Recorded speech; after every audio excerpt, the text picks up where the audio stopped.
Mi hijo puso veneno en mi copa de vino la noche que celebramos la venta de mi empresa por 60 millones. Lo que él no sabía es que yo ya había descubierto su plan. Soy Isabela Vega. Tengo 68 años y durante 4 décadas construí desde cero la empresa farmacéutica más respetada de Barcelona. Ayer vendí Vega Biopharma por 60 millones. Hoy mi propio hijo intentó destruirme. Para celebrar la venta reservé la mesa más exclusiva de El Celler de Can Roca, el restaurante con 3 estrellas Michelin en Girona. Invité solo a 2 personas, mi único hijo Alejandro y su esposa Elena Montero. Después de todo, ¿quién más debería compartir este momento conmigo? Mi marido Antonio falleció hace 5 años, y desde entonces he estado sola, entregada únicamente a mi empresa y a mi familia. El maître nos condujo a través del elegante comedor entre mesas ocupadas por la élite catalana. Mi atuendo era simple, el mismo traje azul marino que había usado para firmar el contrato de venta esa mañana. Nunca fui de extravagancias a pesar de mi éxito. Aún conduzco el mismo Volvo de hace 7 años y vivo en la misma casa de Pedralbes que compré con Antonio cuando Alejandro era niño. Por ti, mamá, la leyenda, exclamó Alejandro levantando su copa de agua de 15. Por la mujer que construyó un imperio desde cero. Elena, con su deslumbrante sonrisa, añadió: estamos tan orgullosos de ti, mamá. Pero sus ojos contaban otra historia. No me miraban con orgullo. Me miraban como si fuera un billete premiado de lotería que por fin podían cobrar. Entonces, mamá, dijo Alejandro, inclinándose con ese encanto aceitoso que había desarrollado en los últimos años. Con la empresa oficialmente vendida, ¿qué pasará con toda esa infraestructura logística, las rutas de envío, todos esos contenedores con control de temperatura? Era una pregunta extraña. Mi empresa se dedica a la biotecnología. Enviamos compuestos médicos sensibles y altamente regulados. Todo es parte de la adquisición, Alejandro, respondí lentamente. La nueva corporación se hace cargo de todos los activos. ¿Por qué? Se encogió de hombros tomando un sorbo de su vino. Solo curiosidad. Parece un desperdicio de buena logística. En ese momento mi teléfono vibró. La pantalla decía: Banca Suiza. La confirmación final. Disculpadme, tengo que atender esta llamada. Mientras me alejaba vi a Alejandro y Elena intercambiar una mirada que no supe descifrar. Una mirada de anticipación. Caminé hasta el majestuoso vestíbulo de mármol. La llamada fue breve, profesional y transformadora. Señora Vega, podemos confirmar que los 60 millones se han acreditado en su cuenta. Enhorabuena. Colgué. Sentí que el peso de 40 años se levantaba de mis hombros. Era libre. Podía jubilarme. Finalmente podría viajar, quizás visitar esos lugares sobre los que Antonio y yo siempre soñamos. Me giré y fue entonces cuando vi al joven camarero. Era joven, quizás 24 años. Su uniforme era impecable, pero sus manos temblaban tanto que apenas podía sostener su bandeja vacía. Señora Vega, repitió su voz apenas un susurro. Me llamo Miguel. Lo siento por molestarla, señora. Soy nuevo aquí, pero tengo que decirle algo. He dirigido una empresa multimillonaria. He enfrentado adquisiciones hostiles, espionaje corporativo y revueltas de accionistas. Sé leer a las personas. Este chico no estaba mintiendo. Estaba aterrorizado. ¿Qué sucede, Miguel? Pregunté bajando la voz. Señora estaba rellenando agua en la estación de servicio justo detrás de su mesa. Su yerno, él, señaló ese gran cuadro en la pared del fondo. Le hizo a su hija una pregunta en voz alta sobre el artista. Fue extraño. Parecía ensayado, como si estuviera asegurándose de que usted mirara hacia otro lado. Mi sangre se heló. Mi respiración se entrecortó. Continúa, dije.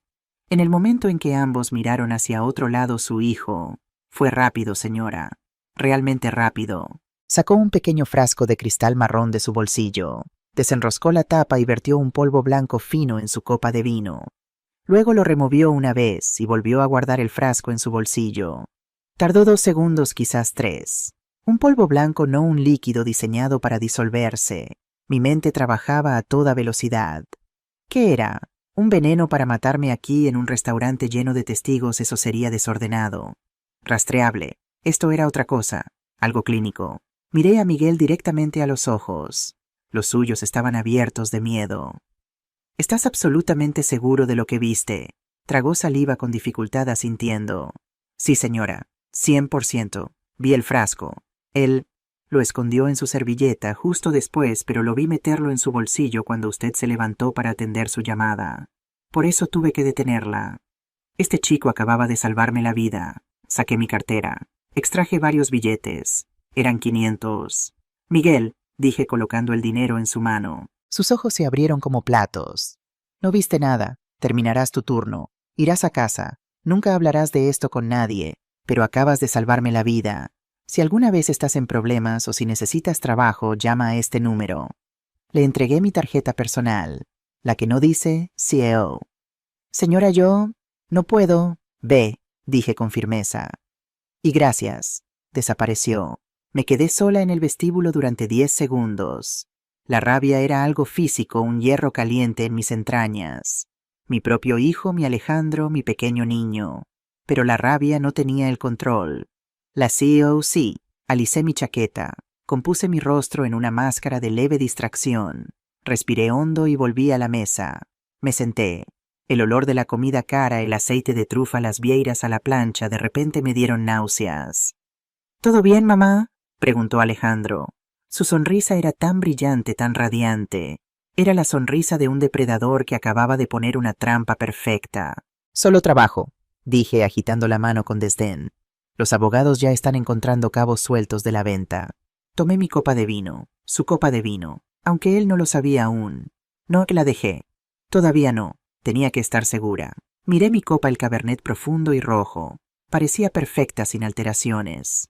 Mi mente regresó a la semana pasada. Mamá, has estado tan olvidadiza últimamente. Olvidaste nuestra reserva para cenar el martes. No la había olvidado. Ellos la habían cancelado y me dijeron que yo me había confundido de día. Isabela, pareces confundida. ¿Estás segura de que estás bien para manejar todo este dinero sola? El comentario de Elena de hace solo 2 días. Todo encajó. No era veneno, era incapacitación. El polvo no estaba diseñado para matarme. Estaba diseñado para simular un derrame cerebral, para crear una confusión repentina y aterradora, para hacer que pareciera que había perdido la cabeza, justo después de asegurar 60 millones. Necesitaba hacer el cambio. Alejandro estaba contando una historia larga y aburrida sobre uno de sus negocios de importación, algo sobre textiles de Turquía. Elena estaba pendiente de cada palabra, sus ojos brillando, interpretando el papel de la esposa adoradora. Estaban tan ocupados actuando para mí que no me estaban observando realmente. Esperé. Necesitaba un momento de distracción. El camarero, no Miguel, otro, vino a rellenar nuestros vasos de agua.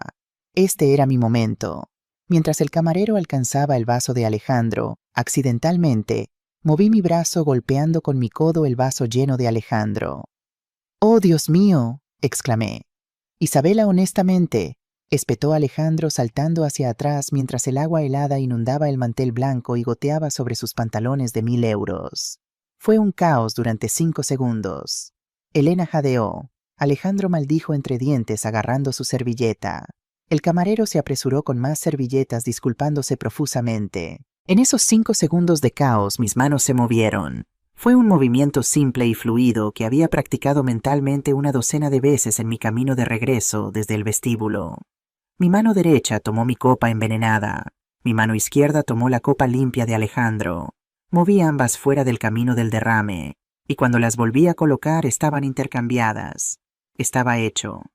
«Lo siento mucho, Alejandro», dije limpiando la mesa con mi servilleta. Supongo que estoy un poco cansada. Mi vejez me está alcanzando». «Está bien, mamá», dijo Alejandro recomponiéndose. Compartió una mirada triunfante y conocedora con Elena. Pensaron que mi torpeza era el primer signo. Pensaron que su plan estaba funcionando. No tenían idea. El camarero terminó de limpiar el desastre y se marchó. La tensión desapareció reemplazada por su anticipación depredadora y arrogante. Tomé mi copa, la copa original limpia de Alejandro. «Bien», dije levantándola. «A pesar de mi torpeza, quiero hacer un brindis». Ambos levantaron sus copas. Alejandro sostenía mi copa original, la que contenía el polvo que supuestamente debía destruir mi mente. «Por la familia», dije mirando directamente a los ojos de Alejandro, «y por recibir todo lo que mereces». «Por la familia», repitió Alejandro sonriendo con esa brillante sonrisa falsa. Tomó un gran sorbo confiado. Los siguientes 15 minutos fueron los más largos de mi vida. Comí mi filete, o más bien lo moví por mi plato. Escuché a Alejandro presumir sobre una expansión europea que estaba planeando con mi dinero, supuse. Y observé a Alejandro. Comenzó de repente. Parpadeó con fuerza como si intentara aclarar su visión de una niebla. «Elena», murmuró interrumpiéndola a mitad de frase. «Cariño, las luces parecen muy brillantes». Elena se rió molesta por ser interrumpida. «Es el celer de Can Roca, amor. Todo es brillante. Como decía el mercado de Berlín es...». «No», dijo Alejandro. Su voz era más espesa. Se llevó la mano a la sien. Sus palabras comenzaron a arrastrar. «Me siento mareado, Elena. No me siento bien». La sonrisa de Elena se desvaneció. Parecía confundida. Sus ojos se movieron rápidamente hacia mí y luego de vuelta a él. «Alejandro, deja de jugar. Has tomado una copa de vino». «No estoy jugando». Intentó gritar, pero salió como un murmullo. Trató de ponerse de pie empujando su silla hacia atrás con un chirrido. «La sala está girando. Yo...». Sus ojos se pusieron en blanco. Se desplomó hacia un lado su cuerpo golpeando el lujoso asiento de terciopelo con un golpe sordo. Sus brazos comenzaron a temblar un pequeño y leve ataque. Elena se quedó mirando paralizada en puro pánico sin adulterar. Dejé caer mi servilleta y me levanté mi rostro una máscara de terror paternal. «Oh, Dios mío, Alejandro, que alguien llame a emergencias». Dejé que el silencio pendiera durante 3 segundos completos. Todo el restaurante, un espacio construido sobre tonos silenciosos, y el tintineo de cristal caro quedó en silencio absoluto. Todos los ojos estaban en nuestra mesa. Elena miraba a su marido con la boca entreabierta, su mente claramente sin procesar su colapso, sino el colapso de su plan. Estaba inmóvil. Esa fue mi señal. Empujé mi silla hacia atrás, las pesadas patas gritando contra el suelo de mármol pulido. «Dios mío, Alejandro», grité. Mi voz se quebró perfectamente, una sinfonía de pánico maternal. Corrí a su lado agarrando su mano flácida y fría. «Ayuda, que alguien llame a emergencias, mi hijo. No está respirando bien». Agarré el hombro de Elena sacudiéndola con fuerza. Seguía mirando fijamente su rostro, una máscara de horror pálido y aturdido. No era dolor, no era miedo por él, sino el terror logístico crudo de una cómplice cuyo plan acababa de explotar en su cara. «Elena, haz algo», grité interpretando el papel de la anciana confusa y aterrorizada. «Llama a una ambulancia. No te quedes ahí sentada». Esto la sacó de su estupor, pero no de la manera en que reaccionaría una esposa amorosa. No corrió al lado de Alejandro. No revisó su pulso. Inmediatamente, instintivamente, trató de controlar la narrativa. «No», dijo Elena, su voz un siseo bajo y afilado. Tomó su propio teléfono, pero no marcó. Miró al gerente del restaurante que se acercaba rápidamente, su rostro una máscara de preocupación profesional. «No llamen a emergencias», insistió.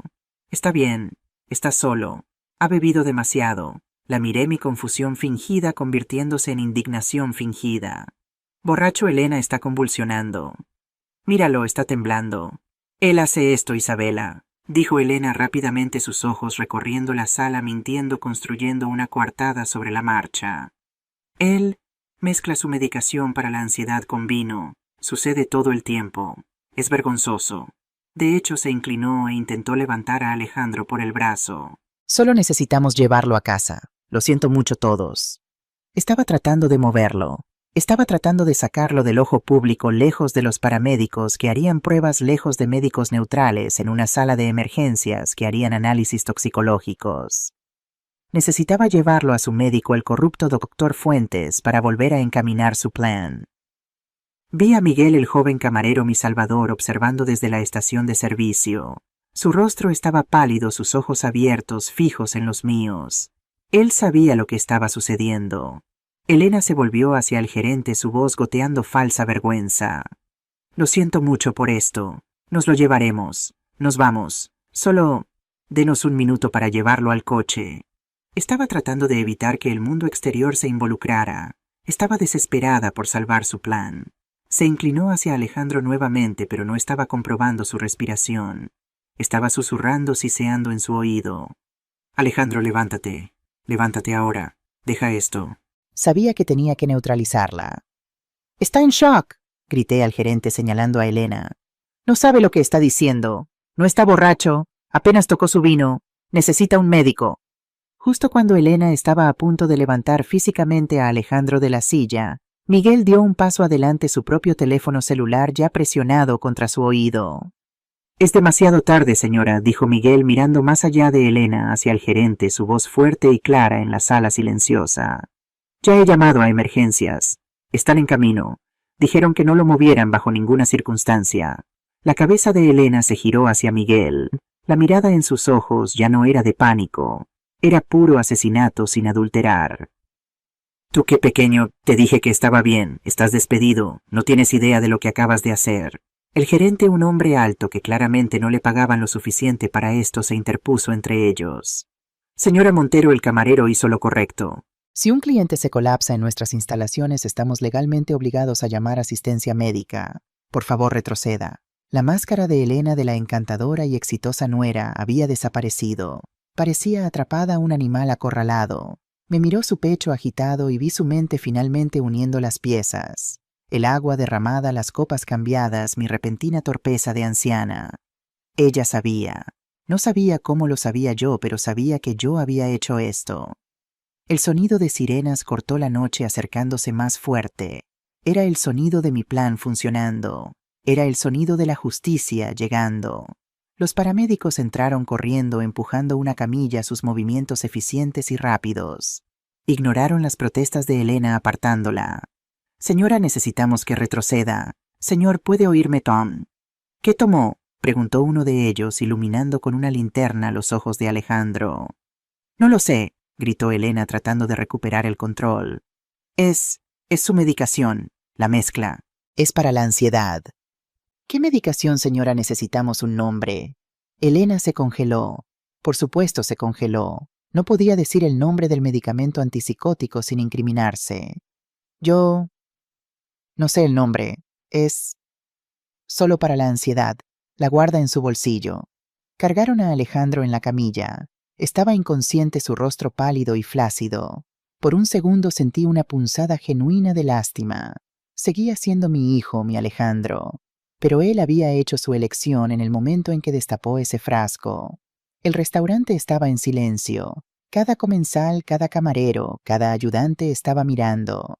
Seguí la camilla hacia la salida encorvada, interpretando el papel de la madre afligida y confusa. «Mi bebé. Oh Dios, estará bien», gimoteé. Llegamos a las puertas de la ambulancia. Los paramédicos lo estaban cargando. Me quedé en la acera bajo las luces rojas y azules parpadeantes. Fue entonces cuando Elena agarró mi brazo. Su agarre no era el de una nuera asustada. Era de acero. Me apartó a un lado, justo fuera del alcance del oído de los paramédicos, su cuerpo bloqueándome de su vista. Su voz ya no era de pánico. Era un susurro bajo y venenoso. La voz de la mujer sobre la que Antonio me había advertido durante años. «¿Qué hiciste?». Siseó su rostro a centímetros del mío, el olor a vino caro y rabia en su aliento. Dejé que las lágrimas se acumularan en mis ojos. Dejé que mi cuerpo temblara. La miré directamente a los ojos. Una anciana quebrada. «Yo», susurré, mi corazón martillando contra mis costillas. «Hija, ¿qué bebió?». La sala de emergencias del Hospital Universitario de Girona, Dr. Josep Trueta, era un universo de caos controlado.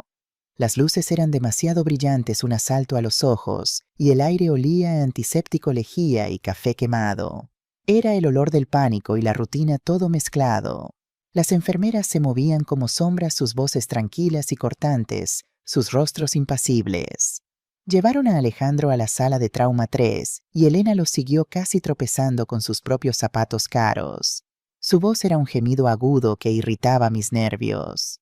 «Es alérgico a los mariscos», gritaba a la enfermera de admisión. «Creo que comió algunos mariscos en mal estado. Eso es todo. Deben haber sido las vieiras». Ya estaba construyendo su falsa narrativa, sembrando la mentira. Me mantuve atrás interpretando el papel que había elegido. La anciana madre en shock, confundida por el ruido, mis manos juntas frente a mí, solo observando. Un médico joven, quizás de 30 años, atravesó la cortina. Sus scrubs estaban arrugados y cargaba con el agotamiento permanente de un residente de emergencias. Pero sus ojos eran agudos, inteligentes y enfocados. Este no era el hombre que esperaban. Este no era el doctor Fuentes. Esta era una complicación. Señora Montero, soy el doctor Martínez. Necesito saber exactamente qué tomó su marido. Elena sin aliento se aferró a su guión. Fue una alergia. Mariscos. Es terriblemente alérgico. Solo dele un EpiPen. Estará bien. Debe haber tenido una reacción. El doctor Martínez la ignoró. Iluminó con una pequeña luz brillante los ojos sin visión de Alejandro uno y luego el otro. Levantó su brazo. Cayó sin vida a la camilla. Pellizcó la piel de su mano. Nada. Señora Montero, dijo el doctor Martínez, su voz plana cortando el pánico manufacturado de Elena. Esto no es anafilaxia. Sus vías respiratorias están despejadas. No hay hinchazón facial ni laríngea. No hay erupción. Sus pupilas están puntiformes. Esta es una sobredosis severa. Necesito realizar un análisis toxicológico completo. El pánico practicado de Elena se volvió real. Físicamente se movió para bloquear al doctor de Alejandro. No soy su esposa. Me niego a las pruebas. Es una alergia. Está perdiendo el tiempo. Solo necesita adrenalina. Su voz era demasiado alta ahora al borde de la histeria. Una enfermera en la estación cercana levantó la vista alarmada. La observé. Esta era la actuación de una mujer culpable. Una mujer que sabía exactamente qué había en su sangre y estaba aterrorizada de que fuera nombrado. No estaba tratando de salvar a su marido. Estaba tratando de salvar su plan. El doctor Martínez no se inmutó. No levantó la voz. Simplemente dijo: Señora, su marido presenta síntomas neurológicos severos, incluidas convulsiones y depresión respiratoria. Si continúa obstruyendo mi capacidad de diagnosticarlo, haré que seguridad la retire de esta sala de trauma. ¿Está claro? El rostro de Elena se tornó de un tono púrpura. Parecía que quería golpear al doctor. Estaba atrapada. Sus ojos recorrieron la sala y aterrizaron en mí abiertos y gritando por ayuda. Isabela, dígale que está bien. Es solo una alergia. Este era mi momento. Di un paso adelante dejando que mi voz temblara. Practiqué este temblor en la ambulancia. Dejé que las lágrimas, que eran muy reales, se acumularan en mis ojos, aunque eran lágrimas de rabia, no de dolor. Doctor, susurré agarrando su brazo. Por favor, sálvelo. Mi nuera está en shock. No sabe lo que está diciendo. Haga lo que tenga que hacer. Por favor, salve a mi pequeño. El doctor Martínez me miró con un destello de genuina compasión. Asintió desestimando completamente a Elena. Gracias, señora Vega, lo haremos. Se volvió hacia la enfermera.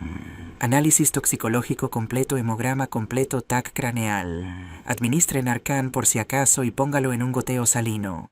Ahora. Elena estaba derrotada. Golpeó su puño contra la pared, un acto de dolor performativo para las enfermeras, pero yo sabía que era la rabia del fracaso. Nos trasladaron a la fría sala de espera gris. Las sillas eran de plástico duro atornilladas al suelo. El café en el vaso de poliestireno que sostenía sabía a ácido. Elena estaba caminando por la sala, su teléfono presionado contra su oído, susurrando furiosamente.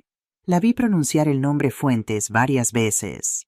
Estaba tratando de conseguir que su verdadero médico viniera aquí.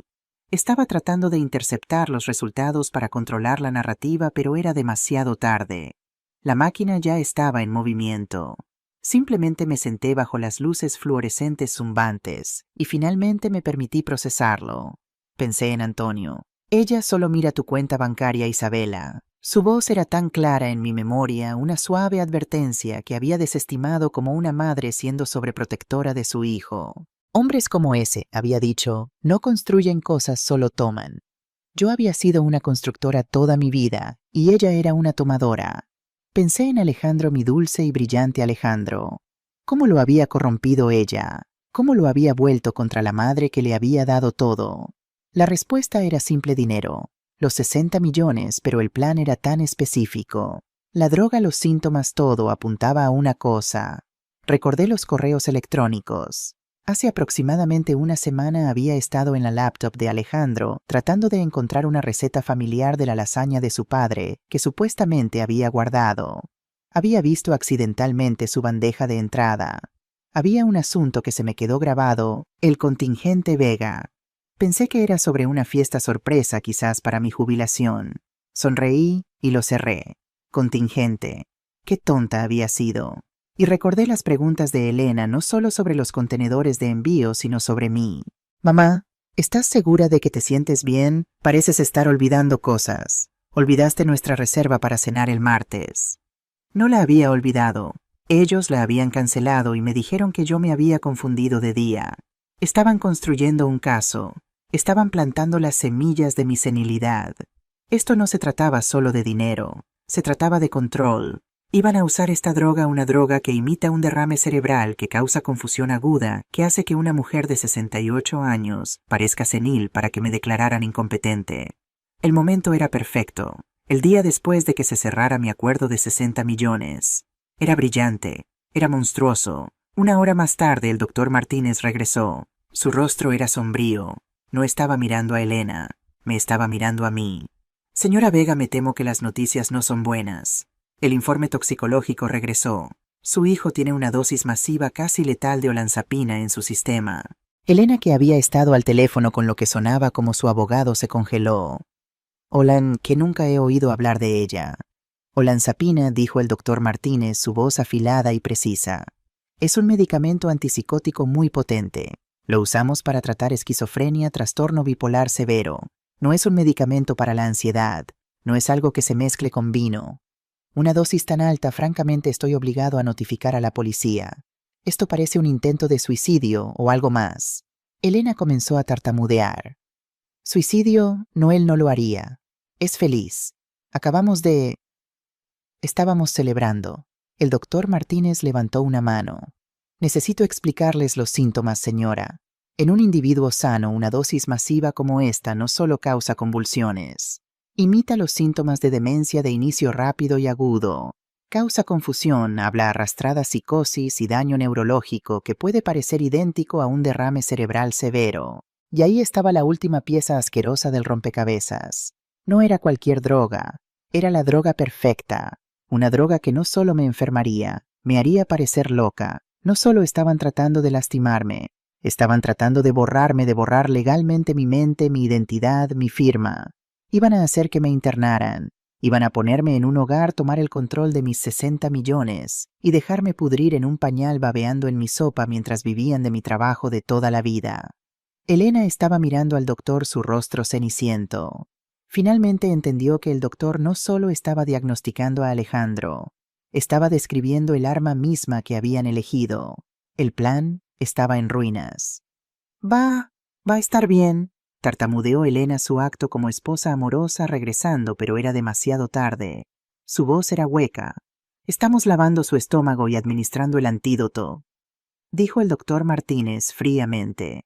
Estará muy enfermo por unos días y se le pondrá bajo vigilancia psiquiátrica de 72 horas según el protocolo, pero sí físicamente debería recuperarse. El doctor Martínez me miró sus ojos llenos de lástima. Señora Vega, lamento mucho que haya tenido que ver esto. Le daré a ustedes dos un momento. Se fue. El silencio en la sala de espera era pesado, roto solo por el sonido de la respiración entrecortada de Elena. Ella sabía que yo sabía. Me miró, sus ojos ya no llenos de rabia, sino de un nuevo terror creciente, y la guerra acababa de comenzar. La compostura de Elena era un traje barato y se estaba desgarrando en las costuras. Se derrumbó en una de las duras sillas de plástico de la sala de espera, pero no podía quedarse quieta. Estaba vibrando con una energía tóxica. Era una rata acorralada y se estaba desesperando. Yo sabía mi papel. Me hundí en una silla frente a ella, enterrando mi rostro entre mis manos. Dejé que mis hombros temblaran imitando los sollozos de una anciana quebrada. Estaba llorando, pero no por Alejandro. Estaba llorando por la hija que ya había perdido, la que había intentado borrar químicamente mi mente. Isabela. La voz de Elena era afilada, sospechosa. ¿Estás bien? Levanté la vista dejándola ver las lágrimas que sabía estaban manchando mi rostro. Solo no entiendo, Elena. ¿Antipsicóticos? ¿Por qué tendría eso? Mi hijo tiene esquizofrenia. ¿Me lo han estado ocultando? Era la pregunta perfecta. Le daba una vía de escape, una mentira sobre la cual construir. La aprovechó. Yo no quería decírtelo así, Isabela, dijo su voz bajando a un susurro compasivo falso. Hemos estado luchando. Ha estado viendo a un médico. El doctor Fuentes debe haber... Debe haber confundido sus frascos. Debe haber tomado la dosis equivocada. El doctor Fuentes. La primera pieza del rompecabezas. Guardé el nombre. Oh Dios, gemí. Mi pobre niño. Y el doctor. Martínez dijo la policía. ¿Por qué la policía, Elena, así? Es un idiota, espetó Elena su máscara deslizándose. No entiende, es solo un residente. Está exagerando. Me encargaré de ello. Estoy llamando al doctor Fuentes ahora mismo. Él vendrá aquí y aclarará todo esto. Él explicará. Sí, dije mi voz temblando. Sí, por favor, hija. Yo necesito aire. Creo que voy a vomitar. Tambaleándome hasta ponerme de pie encorvada, me abrí paso a través de las puertas dobles que conducían al corredor principal. No fui al baño, no fui afuera. Me escondí en un pequeño nicho junto a las máquinas expendedoras, justo fuera de la vista de las puertas de la sala de espera, pero lo suficientemente cerca para escuchar. Elena debió pensar que me había ido. Salió corriendo de la sala de espera un segundo después, su teléfono ya en su oído. Estaba caminando su voz un susurro venenoso que resonaba en el estéril pasillo. Fuentes soy yo. El plan es un desastre. Lo bebió. Alejandro lo bebió. Se detuvo para escuchar su mano libre tirando de su cabello. No lo sé, la vieja. Debe haber... No lo sé. No importa. Está aquí actuando toda confundida y destrozada. Pero Fuentes está aquí. No es ella la que tomó la droga. Otra pausa. El rostro de Elena estaba contorsionado de rabia. Sí está estable, pero hicieron un análisis toxicológico. Saben que es olanzapina. Están hablando de vigilancia psiquiátrica e informes policiales. Esto se está desmoronando. Ahora estaba prácticamente vibrando. Golpeó su puño contra la pared de bloques de cemento. ¿Qué hacemos? La audiencia es a las 8:00 AM. Eso es en 5 horas. ¿Cómo se supone que vamos a conseguir una tutela sobre ella si ella es la imagen de la salud y él es el que está en el pabellón psiquiátrico? 8 AM. La segunda pieza del rompecabezas. El doctor Fuentes. Una audiencia a las 8 AM. ¡No! Elena gritó de repente al teléfono. No, escúchame. Estás en esto tan profundamente como yo. Tus deudas de juego no son mi problema. Te pagaron para manejar el lado médico, así que ocúpate de ello. Ven a este hospital. Diles que el doctor Martínez es un idiota. Diles que eres su médico principal. Diles que ella es inestable, que es un riesgo de suicidio, que ha estado robando su medicación. No me importa lo que digas. Solo arréglalo. Y más te vale estar listo para testificar a las 8:00 AM. Colgó respirando como si acabara de correr una maratón. Se quedó allí por un momento de espaldas a mí tratando de recuperar la compostura.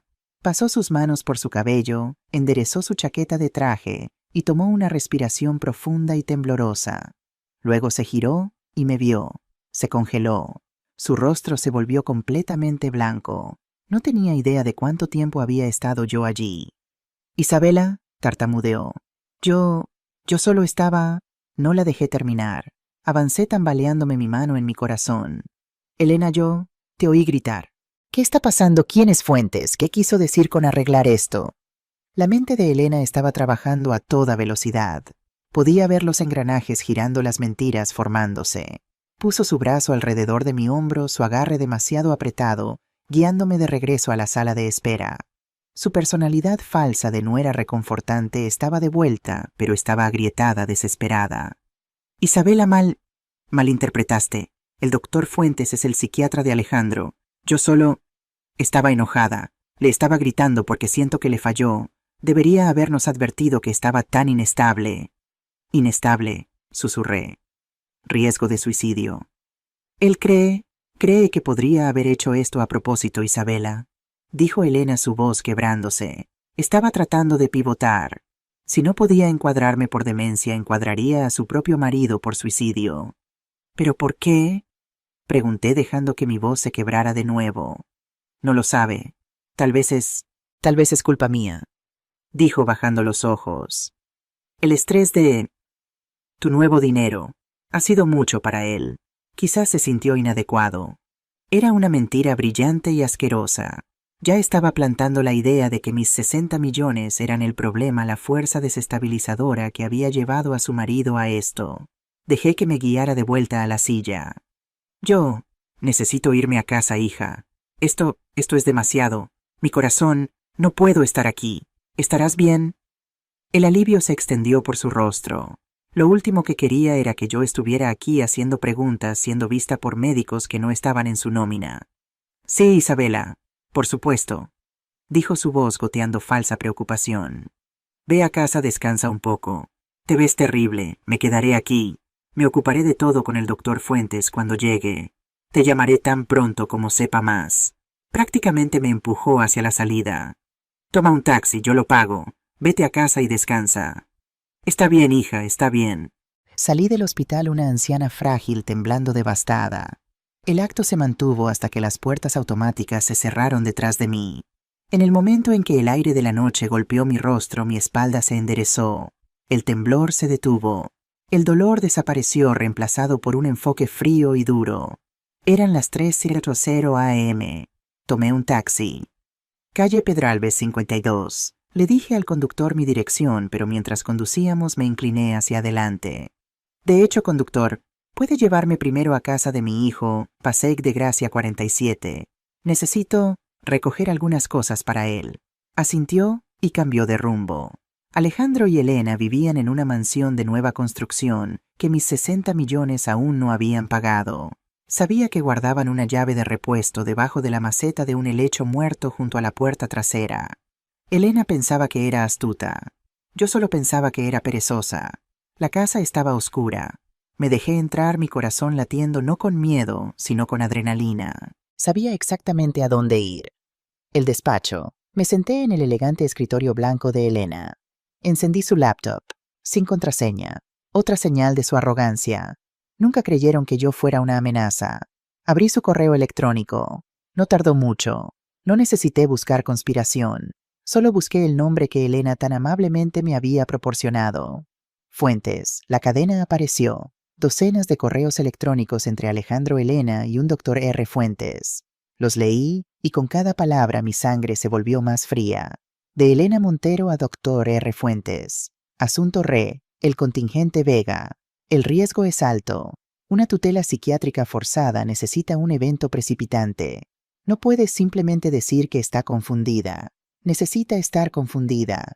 He prescrito la olanzapina bajo un nombre falso. La dosis que recomendé inducirá psicosis aguda y síntomas que imitan un derrame cerebral dentro de los 20 minutos posteriores a la ingestión. De Alejandro Vega a Elena Montero, doctor R. Fuentes. Asunto Re. El contingente Vega. Lo haré en la cena de celebración. Estará distraída. Confía en mí. Una vez que esté en el Hospital Fuentes, tú te encargas.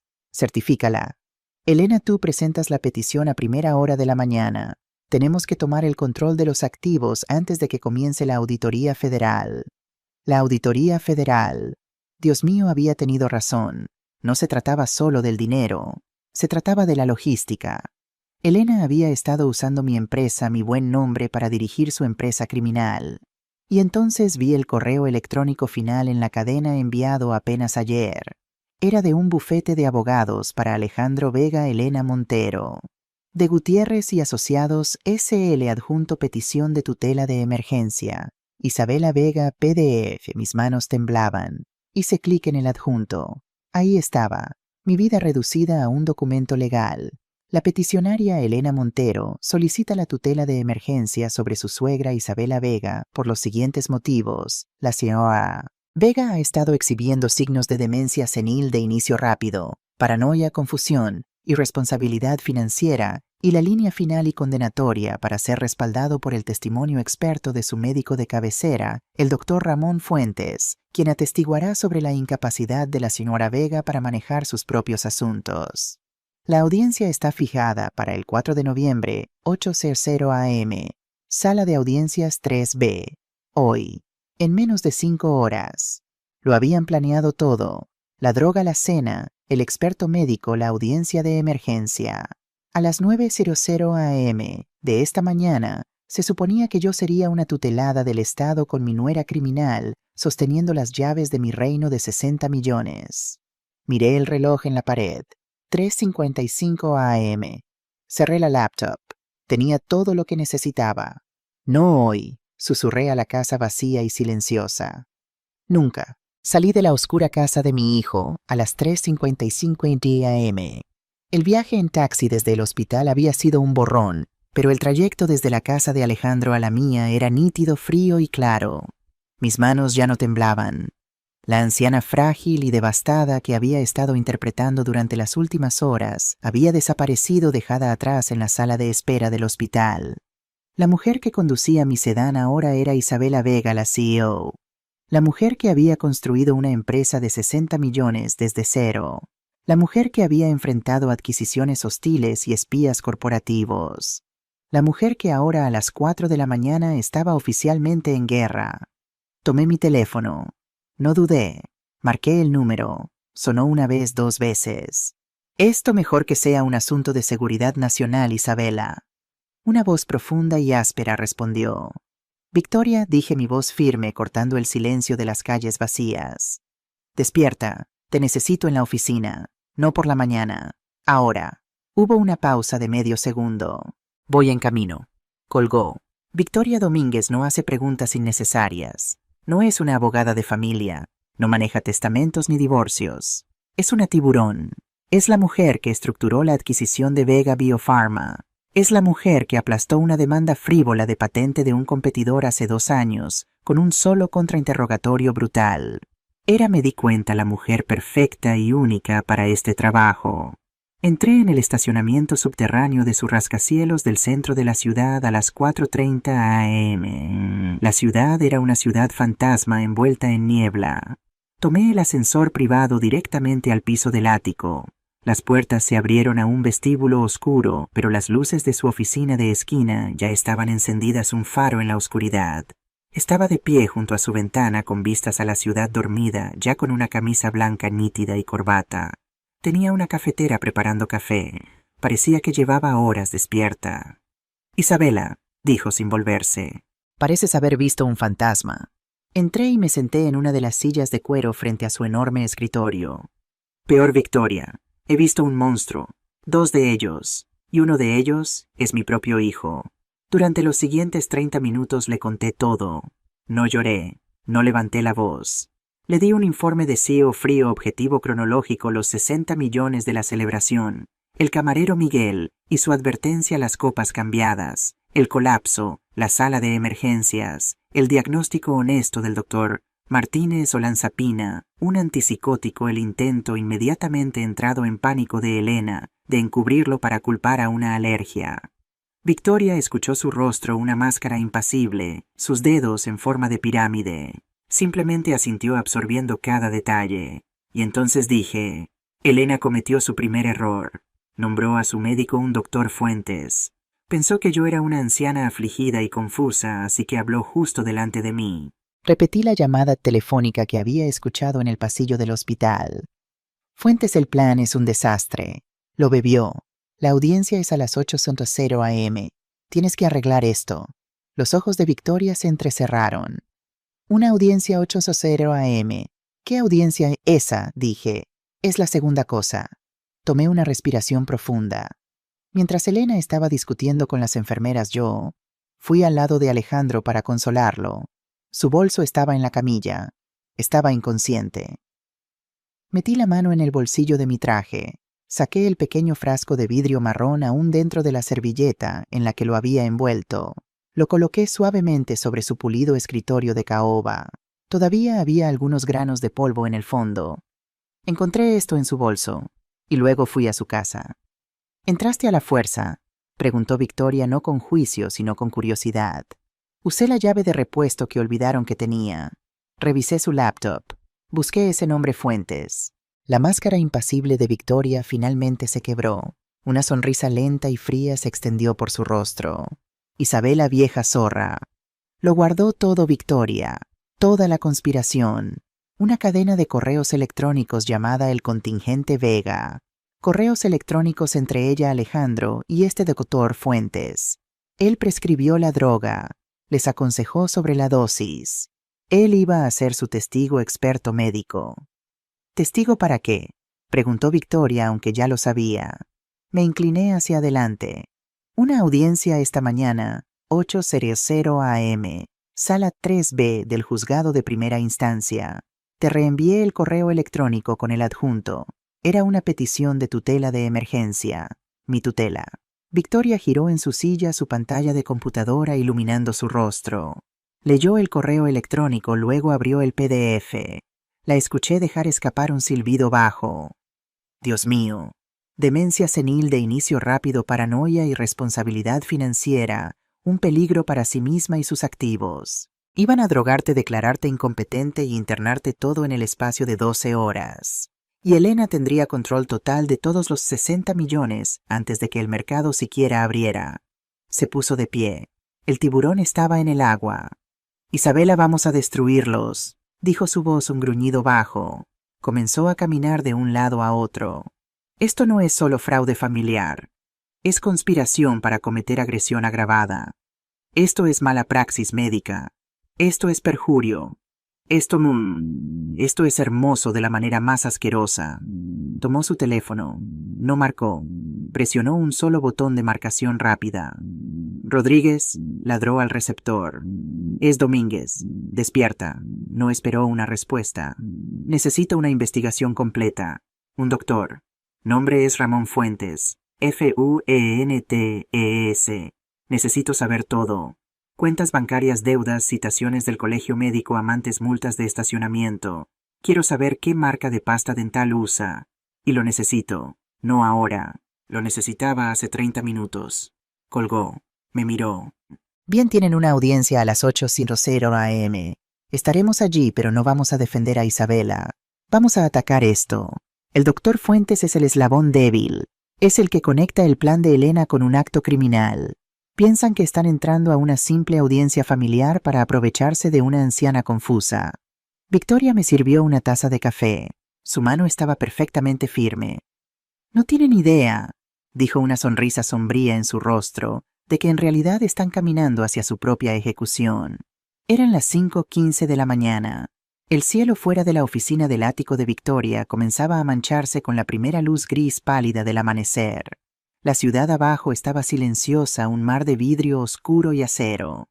El único sonido en la enorme y silenciosa habitación era el silbido de la cafetera de alta gama y el constante y rítmico clic, clic, clic de Victoria golpeando su bolígrafo de oro contra su bloc legal. La adrenalina del hospital de la entrada a la casa de Alejandro estaba empezando a desvanecerse. Estaba siendo reemplazada por algo más.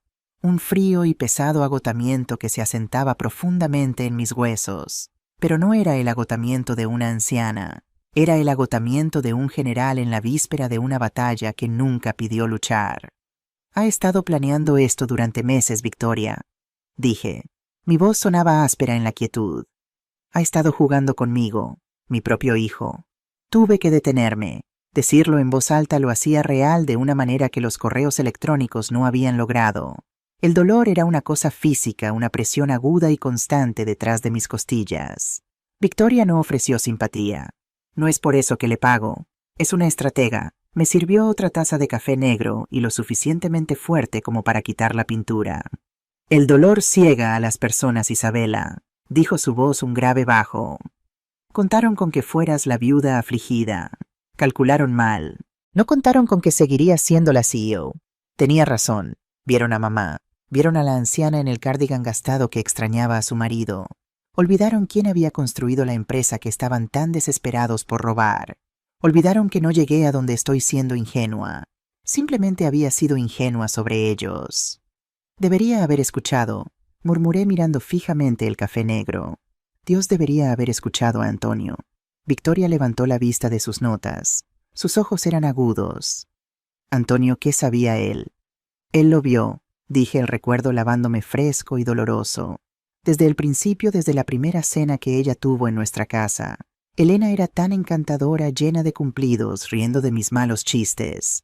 Yo estaba feliz por Alejandro, pero Antonio, él tenía esa visión de rayos X para las personas. Esa noche después de que se fueron estaba callado. Le pregunté qué pasaba. Todavía podía verlo claramente sentado en nuestro viejo sillón junto a la chimenea, un libro abierto en su regazo que no estaba leyendo. Ella no lo ve, Isabela, me dijo su voz suave. Ella ve su apellido. Ella ve Vega. Ella ve Vega Biofarma. Le dije que estaba siendo cínica. Le dije que Alejandro estaba enamorado y feliz, y que eso era todo lo que importaba. Ella lo intentó de nuevo. Continué mi voz haciéndose más espesa. Aproximadamente un año después, Alejandro acababa de perder una inversión importante, 20,000 de su dinero, o eso dijo. Alejandro vino a mí llorando, humillada. Por supuesto, firmé el cheque. Pensé que estaba ayudando a mi hijo. Esa noche Antonio estaba furioso. No conmigo, con él. Miré a Victoria, la vergüenza de ese recuerdo ardiendo en mi rostro. Dijo: es una aprovechada, Isabela. Solo mira tu cuenta bancaria. Es un parásito y le está enseñando a nuestro hijo a ser uno también. Tuvimos la pelea más grande de nuestros 40 años de matrimonio. Lo acusé de estar celoso de la felicidad de Alejandro. Le dije que estaba equivocado. Cerré los ojos. La taza de café estaba caliente en mis manos. Nunca volvió a mencionarlo. Él sabía. Vio venir esto y yo estaba demasiado ciega, demasiado orgullosa para verlo. Ha estado muerto durante 5 años. Y lo primero que hizo Elena después del funeral, después de un respetuoso par de semanas, fue pedirme que avalara un préstamo para un coche nuevo. Y lo hice por el bien de Alejandro. Y ahora esto. Victoria asintió lentamente, absorbiendo los datos emocionales. Bien, así que comenzó como simple avaricia. Pero esto, drogarte, una audiencia judicial de emergencia. Esto es desesperación, Isabela. 300,000 para el doctor es una palanca masiva. Elena debe estar en su propio agujero. Profundo, más profundo que solo tarjetas de crédito. Y fue entonces cuando la otra pieza encajó, la pieza que me había estado molestando durante meses. La pieza que nunca tuvo sentido. Los manifiestos de envío, dije casi para mí misma. La cabeza de Victoria se levantó de golpe. ¿Qué? Elena siempre está preguntando sobre mis operaciones de envío. Mi empresa Vega Biopharma. Enviamos compuestos biológicos altamente controlados, muestras genéticas, productos farmacéuticos experimentales. Se mueven en contenedores con control de temperatura y GPS. Es una pesadilla logística fuertemente monitoreada por la AEMPS, la Policía Nacional, lo que quieras. Es la parte más segura y más aburrida de mi negocio. Y ella estaba interesada en ello. ¿Interesada?, preguntó Victoria. Obsesionada, dije. Durante los últimos 6 meses ha estado preguntando: mamá, ¿qué tan seguras son esas rutas? ¿Quién maneja tu despacho de aduanas en Rotterdam? ¿Alguna vez has tenido un contenedor que simplemente desaparezca? Pensé que era simple curiosidad. Pensé que estaba tratando de sonar inteligente para impresionarme, para mostrar interés en mi trabajo. Miré a Victoria y vi la comprensión amanecer en su rostro al mismo instante que amanecía en el mío.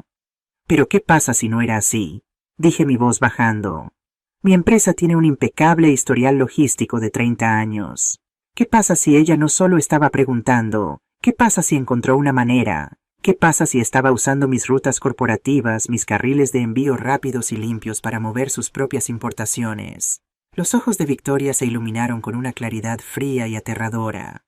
Dios mío, Isabela, si ella estaba aprovechándose de tus envíos, la venta de la empresa no sería solo un día de pago para ella. Sería un desastre. Una adquisición de 60 millones por parte de Grupo Pharma desencadena una auditoría federal obligatoria de arriba a abajo. Una auditoría completa de todo, incluido cada manifiesto de envío de los últimos 5 años. La habitación de repente se sintió helada. No estaba tratando de obtener los 60 millones. Susurré la fea verdad completa, finalmente aterrizando.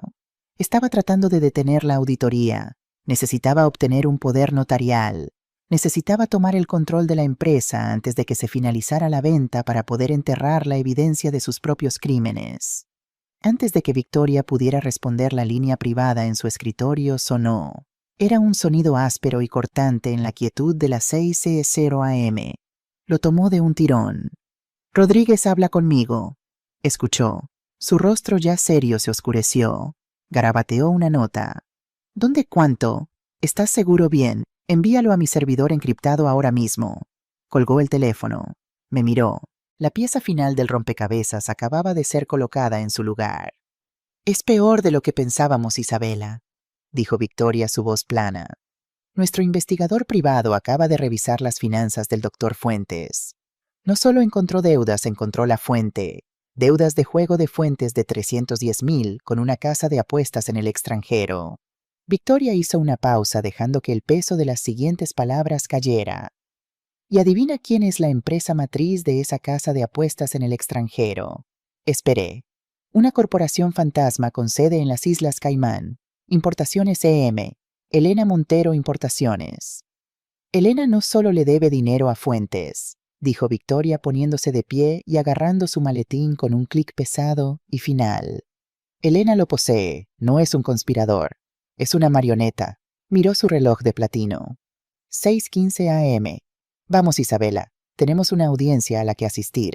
El teléfono en el escritorio de Victoria destrozó el silencio de las 6 de la mañana. Era un sonido digital áspero y alarmante que señalaba la siguiente fase de la batalla.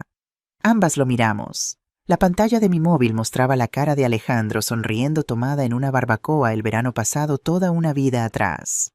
Victoria simplemente asintió una vez.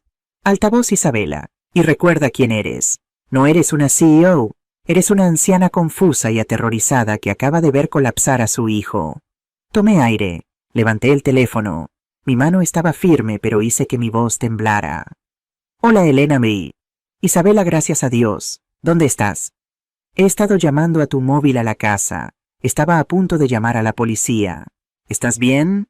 Su voz era una obra maestra de falsa preocupación. Una actuación tan pulida que me puso la piel de gallina. Era una artista del engaño. Yo... no lo sé. Tartamudeé cubriendo el teléfono con mi mano como si estuviera tratando de ocultar mis palabras del mundo. Estoy en una cafetería. No podía estar en casa Elena. No después de anoche. Todas las cosas de Antonio yo necesitaba pensar. La escuché exhalar un largo y lento suspiro. No era un suspiro de alivio porque yo estuviera a salvo. Era el suspiro de un depredador que acababa de localizar a su presa. Ella pensó que yo estaba débil, quebrada y vagando por las calles en estado de confusión. Pensó que me tenía. Isabela, entiendo. De verdad, dijo su voz rebosante de falsa simpatía. Pero escúchame. Tengo algunas noticias. Es sobre Alejandro. ¿Alejandro? Pregunté, mi voz quebrándose. Está peor. No está. Estable. Está descansando. Hizo una pausa preparando el anzuelo. Pero acabo de hablar con su médico real, el especialista que lo ha estado tratando, el doctor Fuentes. Fuentes, repetí como si estuviera tratando de ubicar el nombre. El hombre al que estabas llamando desde el hospital. Sí, Isabela, dijo Elena, su voz suave y tranquilizadora. Él ha estado tratando esta condición durante meses. Él vino al hospital tan pronto como lo llamé. Revisó su historial. Habló con el doctor Martínez y... aquí venía, la segunda trampa. Isabela está preocupado por ti. Me mantuve en silencio. Dejé que la confusa pausa colgara en el aire. ¿Por mí? Finalmente susurré. ¿Por qué? ¿Por qué por mí? Él dice que basándose en lo que le conté, tu olvido últimamente, tu arrebato en el restaurante, lo confundida que estabas. Estaba usando mi propia actuación contra mí, convirtiendo mis síntomas fingidos en su evidencia. Dice que estas condiciones neurológicas pueden ser genéticas. Dice que lo que le pasó a Alejandro podría ser un precursor de lo que te está pasando a ti. Era brillante. Tenía que concedérselo. Era una mentira asquerosa y brillante. Estaba construyendo un puente que conectaba directamente el intento de suicidio de su marido con mi supuesta senilidad, con su médico sobornado como fundamento. Yo... no entiendo, dije, mi voz temblando. Me siento bien, solo estoy molesta, hija. Isabela, escúchame, dijo Elena, su voz endureciéndose una fracción, adoptando un aire de autoridad de una nuera obligada a tomar el control. El doctor Fuentes es un profesional. Es el mejor en su campo, y él está en camino a tu casa ahora mismo para revisarte. Es por tu propio bien. Me reuniré con él allí en 30 minutos. Ahí estaba. Me di cuenta de que la trampa no era solo una llamada telefónica, era una visita a domicilio. No podía llevarme al hospital, así que estaba trayendo a su médico corrupto a mí. Fuentes llegaría, me encontraría sola, confundida y agitada por los eventos de la noche. Realizaría un examen preliminar en mi sala de estar. Y luego a las 8:00 a.m.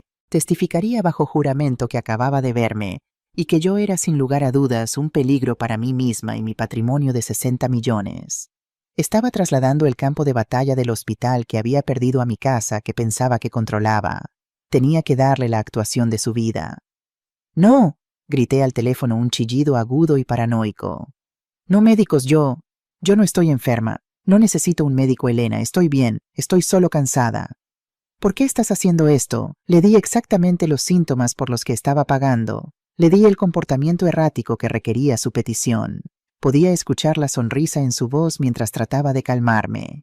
Isabela, te escuchas a ti misma. Estás gritando. No estás siendo racional. Esto es exactamente de lo que me advirtió el doctor Fuentes. Esta es la confusión. Por favor, Isabela, solo ve a casa. Sé que estás asustada, pero solo ve a casa y deja que el médico hable contigo. Hazlo por mí. Hazlo por Alejandro. Miré a Victoria del otro lado del escritorio. Ella me observaba su expresión indescifrable, pero sus ojos estaban vivos, analíticos. Estaba disfrutando esto. Dejé escapar un largo sollozo estremecedor.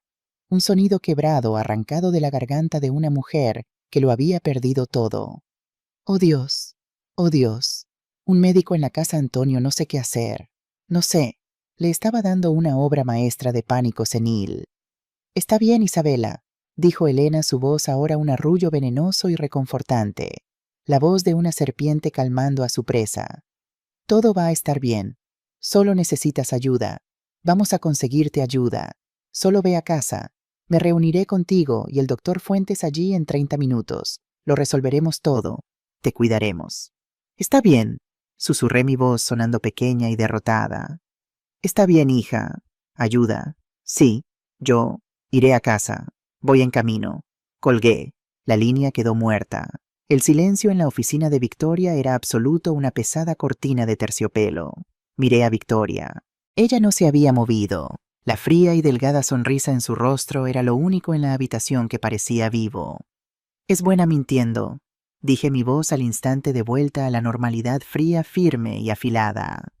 Es una mentirosa desesperada, corrigió Victoria poniéndose de pie y cerrando su maletín con un pesado clic final. Acaba de confirmar todo su plan.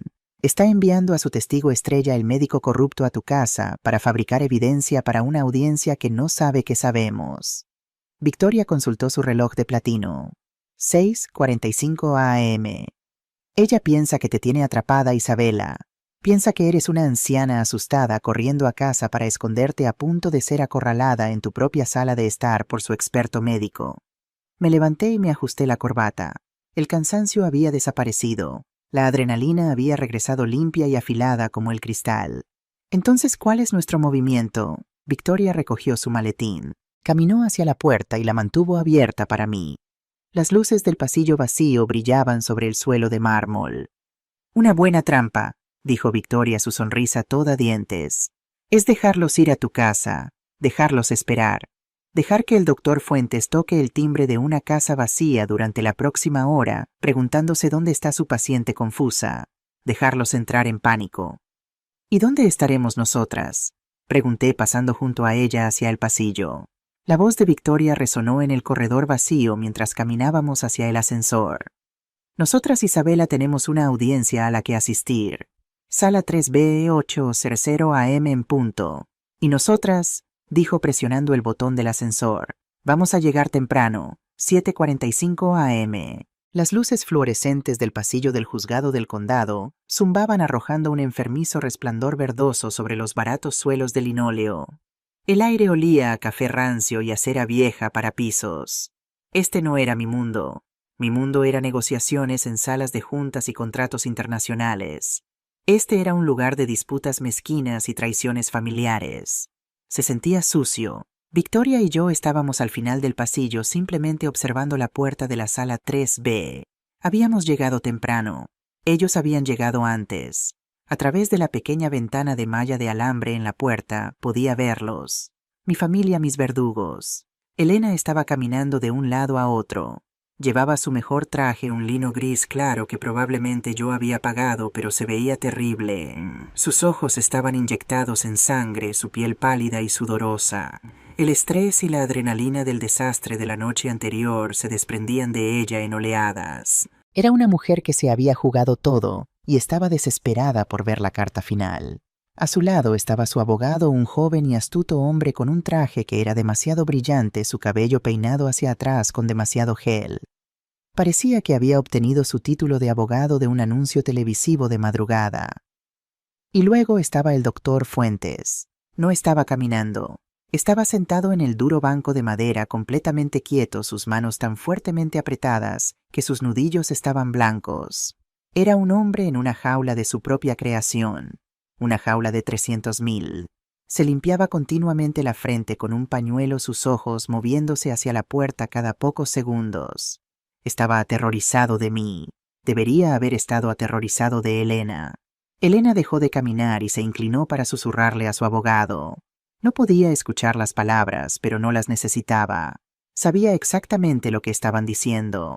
Casi podía escuchar su sibilante frenético. No está aquí. Son las 7:48. No viene. El abogado debió haber puesto una mano tranquilizadora en su brazo, indicándole que mantuviera la voz baja. Probablemente le dijo qué regalo era esto. Y entonces Elena habló de nuevo, su voz un ronco susurro triunfante que se escuchó lo suficiente como para ser oído en el pasillo silencioso donde me encontraba. «Es perfecto», susurró a su abogado. El abogado asintió, una pequeña sonrisa complacida jugando en sus labios. «No está aquí. Por supuesto que no está aquí». Elena dejó escapar un sonido que era mitad risa, mitad silbido. El doctor Fuentes fue a su casa tal como planeamos. Tocó el timbre durante 20 minutos. No hay respuesta. La vieja se ha ido. Probablemente está vagando por la autopista en bata en este momento. Se inclinó más cerca bajando la voz, pero su arrogancia la hacía afilada. Esto es mejor que el plan original. Es una persona desaparecida. Está confundida. Está asustada. Es un peligro para sí misma. Esto solo prueba nuestro caso. El juez tendrá que conceder la petición de emergencia. Tendremos la tutela antes de las 9:00 am. Sentí la mano de Victoria en mi hombro, una presión silenciosa y pesada. «Todavía no, Isabela», susurró su voz un bajo rumor. «No te muevas. Esperamos al juez. Dejamos que se comprometan. Dejamos que mientan a un funcionario de la corte. Déjalos construir su propia horca tablón por tablón». Mi rabia era una piedra fría y dura en mi pecho. Quería irrumpir por esa puerta. Quería ver la expresión en la cara de mi nuera. Quería agarrarla por su cara corbata y preguntarle cómo se atrevía a destruir a mi familia. Pero Victoria tenía razón. Esto no era un arrebato emocional. Era una toma de control corporativa. Y el momento era todo. Escuchamos la voz del alguacil desde adentro. «Todos de pie. Preside la honorable jueza García». El reloj en la pared marcaba las 7:59 am. Victoria se ajustó la corbata. Me miró y sus ojos no eran los ojos de una abogada. Eran los ojos de un tiburón que huele sangre en el agua. «Es la hora del espectáculo», dijo. Estábamos de pie fuera de las pesadas puertas de roble de la sala 3B. Podía escuchar el agudo golpe del mazo seguido por la voz del alguacil. «Todos de pie. Preside la honorable jueza García». Miré mi reloj. 8:00 am. En punto.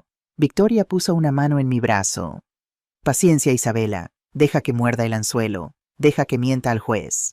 Dentro podía escuchar el crujido de papeles. La jueza, una mujer con reputación de ser impaciente y aguda, se aclaró la garganta.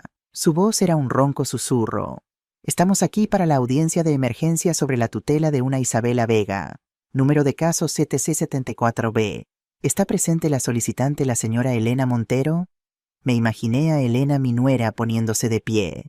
Me imaginé a su abogado astuto y barato a su lado. Escuché el arrastre de una silla, una nueva voz. Joven arrogante. El abogado de Elena. «Sí, su señoría. Javier Ponce, en representación de la solicitante, la señora Elena Montero, quien está presente». Podía escuchar la falsa simpatía en su voz, un tono viscoso y practicado que me revolvió el estómago. «Su señoría, estamos aquí hoy bajo las circunstancias más trágicas». Estaba actuando. Mi cliente, la señora Montero, y su esposo Alejandro, el hijo de la señora Vega, han estado tratando desesperadamente de manejar lo que solo puede describirse como un declive mental catastrófico y rápido en la señora Vega. Cerré los ojos. Catastrófico rápido, las palabras clave de su correo electrónico. «Esperábamos manejar esto en privado, su señoría», continuó Ponce, su voz goteando falsa tristeza. Pero anoche ocurrió un incidente terrible. La señora Vega, en un ataque de paranoia severa y confusión, atacó violentamente a su propio hijo en un restaurante público. Escuché un jadeo de alguien en la pequeña galería, probablemente un secretario. Causó una escena masiva, dijo Ponce, su voz elevándose. Y luego huyó. ¿Huyó, señor Ponce?, preguntó la jueza, su voz afilada. Huyó, su señoría. Está en este momento desaparecida. El abogado de Elena lo estaba haciendo perfectamente. Me estaba pintando como una anciana violenta y senil, un peligro para sí misma y para los demás. Mi cliente, la señora Montero, está fuera de sí de preocupación. Ella y el médico de cabecera de su esposo, el doctor Ramón Fuentes, quien está presente en la corte, hoy listo para testificar, corrieron a la casa de la señora Vega esta mañana para realizar una revisión de bienestar. Encontraron la casa vacía. La señora Vega se ha ido. Está a la deriva con acceso a 60 millones que ella en su estado actual es incapaz de manejar. Tememos que sea un peligro para sí misma. El abogado dejó que eso se asentara. Estamos aquí hoy para respetuosamente pedir a la Corte que otorgue una tutela de emergencia a mi cliente, la señora Montero, para que pueda proteger a su suegra de sí misma, asegurar sus activos y conseguirle la ayuda médica que tan desesperadamente necesita. El silencio que siguió fue pesado, respetuoso. El abogado había pintado una imagen devastadora. Podía escuchar a la jueza aclararse la garganta, probablemente preparándose para firmar la orden. Debe haber visto esto una docena de veces. Una familia luchando con un pariente anciano que había perdido la cabeza. Una acusación muy seria, señor Ponce, comenzó la voz de la jueza. Dados los activos involucrados y el hecho de que la señora Vega está desaparecida. Esa fue nuestra señal. Victoria no llamó. Simplemente empujó la pesada puerta de roble para abrirla. El golpe de la puerta balanceándose sobre sus bisagras resonó en la sala de repente silenciosa. Era el sonido más fuerte que había escuchado jamás. Me disculpo por nuestra tardanza, su señoría. La voz de Victoria era un cañón de tono bajo. Llenó la sala una voz de poder y control absolutos. Parece que a mi cliente y a mí nos dieron información ligeramente incorrecta sobre el momento de esta audiencia. Entramos. Yo primero, Victoria a mi hombro. No estaba en bata. No estaba confundida. Llevaba mi traje de 5.000 miles a medida de Segna, el que había comprado específicamente para la fiesta de adquisición de Vega. Mi cabello estaba peinado. Mis zapatos estaban lustrados. Mi mente era una trampa de acero. Miré directamente a Elena. El color se drenó de su rostro. No solo se puso pálida, se volvió de un blanco translúcido ceroso, el color de la cera de vela vieja. Su mandíbula cayó abierta, un agujero feo y húmedo. Parecía que acababa de ver su propio fantasma. Su abogado Ponce se dio la vuelta a su propia expresión arrogante, congelada, luego rompiéndose como un espejo barato. Pero mi reacción favorita, fue la del doctor Fuentes. Estaba sentado en la primera fila. Cuando me vio hizo un pequeño sonido involuntario, un jadeo, un hipo de puro terror sin adulterar. Físicamente se encogió. Miró a Elena, sus ojos muy abiertos, gritando. Dijiste que estaba confundida. Dijiste que estaba desaparecida. Caminé tranquilamente hacia la mesa de la defensa y me senté colocando mi maletín en el suelo. Victoria se sentó a mi lado. Parecíamos como si fuéramos dueñas del lugar. Lo éramos. «Sí, señor Ponce», dijo la jueza claramente, tratando de ponerse al día. «Usted dijo que la suegra de su cliente estaba desaparecida». El abogado de Elena estaba tartamudeando. No podía formar una palabra. Simplemente señaló un dedo tembloroso hacia mí. Esa. Pero ella, su señoría», dijo Victoria poniéndose de pie suavemente. «Mi nombre es Victoria Domínguez. Soy la asesora legal de la señora Isabela Vega, y mi cliente, la señora Vega, está aquí mismo. No está confundida, no está desaparecida y ciertamente no atacó a su hijo. Es, sin embargo, la víctima de una conspiración depravada y criminal, y estamos aquí para abordarla». Elena hizo un ruido como un hombre siendo estrangulado. Se hundió en su silla, sus ojos fijos en los míos. La mirada de triunfo se había ido. La arrogancia se había ido. Todo lo que quedaba era el miedo primario crudo de una mujer que sabía que acababa de ser derrotada.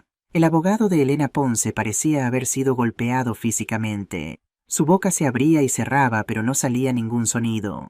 Me miró luego a su cliente, luego a la jueza, su traje brillante y barato de repente pareciendo un disfraz de Halloween. La jueza García se inclinó hacia adelante, su paciencia ya agotada. Señor Ponce le dijo a este tribunal que la suegra de su cliente estaba desaparecida. Ella parece estar muy presente. ¿Le importaría explicar esta discrepancia?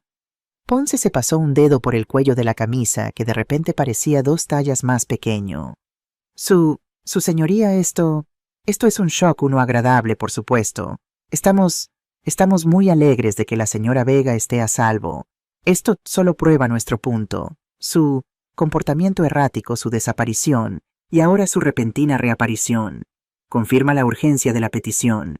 Estaba tratando de hacer pasar mi llegada como más evidencia de mi locura. La audacia era impresionante. Nos gustaría llamar a nuestro primer testigo, tartamudeó Ponce revolviendo sus papeles. Un hombre que puede hablar directamente sobre el deterioro del estado mental de la señora Vega. Llamamos al doctor Ramón Fuentes. Un alguacil llamó el nombre.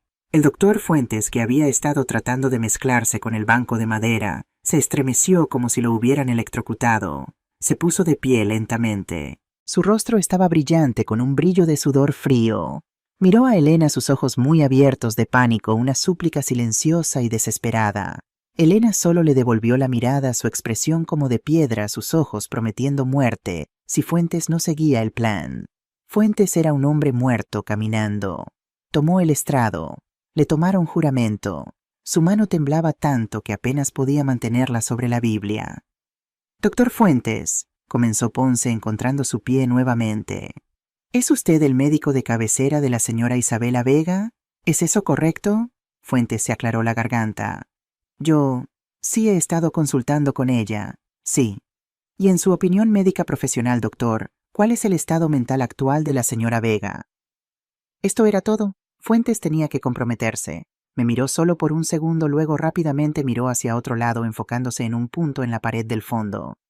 La señora Vega Isabela está en un estado de deterioro severo, dijo Fuentes, su voz un monótono practicado y estridente. Está exhibiendo signos clásicos de demencia de inicio rápido, paranoia, pérdida severa de memoria, agitación. Está profundamente confundida. En su opinión, ¿es capaz de manejar sus propios asuntos? Absolutamente no, dijo Fuentes, la mentira saliendo más fácil ahora. Es un peligro para sí misma. Es incapaz de entender asuntos financieros complejos como, digamos, la venta de 60 millones de una empresa. Sería altamente susceptible a influencias externas. Gracias, doctor. No hay más preguntas. Solo un momento. La voz de Victoria cortó la sala como una hoja de acero. Se puso de pie no con agresión, sino con una especie de curiosidad letal y educada. Tengo algunas preguntas para el doctor, su señoría. La jueza García asintió. Adelante, letrada. Victoria caminó hacia el estrado de los testigos. Estaba sonriendo. Era la sonrisa más aterradora que jamás había visto. Doctor Fuentes, buenos días. Victoria Domínguez, abogada de la señora Vega. Ha pintado un cuadro muy sombrío. Usted dice que es el médico de cabecera de la señora Vega. Sí, he estado supervisando su caso. Ya veo. Eso es fascinante, dijo Victoria sacando un pequeño archivo. Porque tengo el historial médico completo de la señora Vega aquí mismo, que se remonta a 20 años. Su médico de cabecera real, el doctor Xavier Torres, la ha estado viendo durante 2 décadas, y su último examen físico hace 3 meses la declaró en perfecta salud para una mujer de su edad. Su nombre, doctor Fuentes, no aparece ni una sola vez. Así que déjeme reformular. ¿Cuándo comenzó a supervisar su caso? Fuentes estaba acorralado. Fue una consulta privada a petición de su nuera. La señora Montero estaba preocupada. Ah, la señora Montero estaba preocupada. Ya veo. ¿Y cuándo fue esta consulta privada? La visité en su casa varias veces. ¿La visitó?, dijo Victoria levantando una ceja. En su casa visitas a domicilio, qué anticuado. ¿Y cuándo fue la última vez que la vio? Fuentes vio su apertura. La tomó. Esta mañana fui a su casa a petición de la señora Montero. Estaba profundamente agitada. Estaba confundida. Ella huyó de la casa. Estaba gritando. Confirmó todos mis temores. Entonces la vio esta mañana. ¿En su casa?, preguntó Victoria. Sí, alrededor de las 7:00 a.m. Eso es notable, dijo Victoria, su voz llena de falsa admiración. Verdaderamente increíble, porque a las 7:00 a.m., Dr. Fuentes, la señora Vega, estaba sentada en mi oficina en mi presencia perfectamente calmada, tomando café y preparándose para esta mismísima audiencia. Así que le pregunto de nuevo, doctor, exactamente a quién vio esta mañana. La sangre se drenó del rostro de Fuentes. Fue atrapado en una mentira directa y verificable. Yo debo haberme equivocado con la hora. Fue ayer. Avancemos, dijo Victoria agitando una mano desdeñosa. Hablemos de sus finanzas, doctor. Mencionó que estaba preocupado por las de la señora Vega. ¿Está preocupado por las suyas propias? Ponce, el abogado de Elena, saltó a sus pies. Objeción, relevancia, su señoría. Es completamente relevante, su señoría, retumbó Victoria. Habla directamente del motivo y la credibilidad de este testigo. Denegada, espetó la jueza. Conteste la pregunta, doctor. Fuentes estaba pálido. No veo que tienen que ver mis finanzas personales. ¿No lo ve? Victoria caminó hacia un caballete legal y colocó un documento grande en él. Era un estado de cuenta bancaria. ¿Reconoce esta cuenta, doctor? Es una cuenta en el extranjero en las Islas Caimán. Su nombre, eso es, privado. Ya no, dijo Victoria. Ahora miremos esto. Un pago y otro pagos quincenales provenientes de una corporación fantasma llamada Importaciones EM. ¿Está familiarizado con Importaciones EM, doctor? Fuentes no dijo nada, solo estaba sudando. Permítame ayudarle, continuó Victoria. Importaciones EM es una empresa fantasma propiedad de la señora Elena Montero, la nuera de su paciente. Victoria volteó la página a una hoja de resumen. Durante 6 meses, Dr. Fuentes ha estado recibiendo pagos de la señora Montero en esta cuenta en el extranjero. El total a partir de la semana pasada es de 310,000 leyes. La sala estaba completamente en silencio. Elena parecía que iba a vomitar. Así que, doctor, la voz de Victoria bajó a un gruñido letal y tranquilo. Tengo 2 preguntas para usted. Primero, ¿son 300,000 su tarifa estándar para tratar la paranoia senil? Fuentes simplemente negó con la cabeza mudo.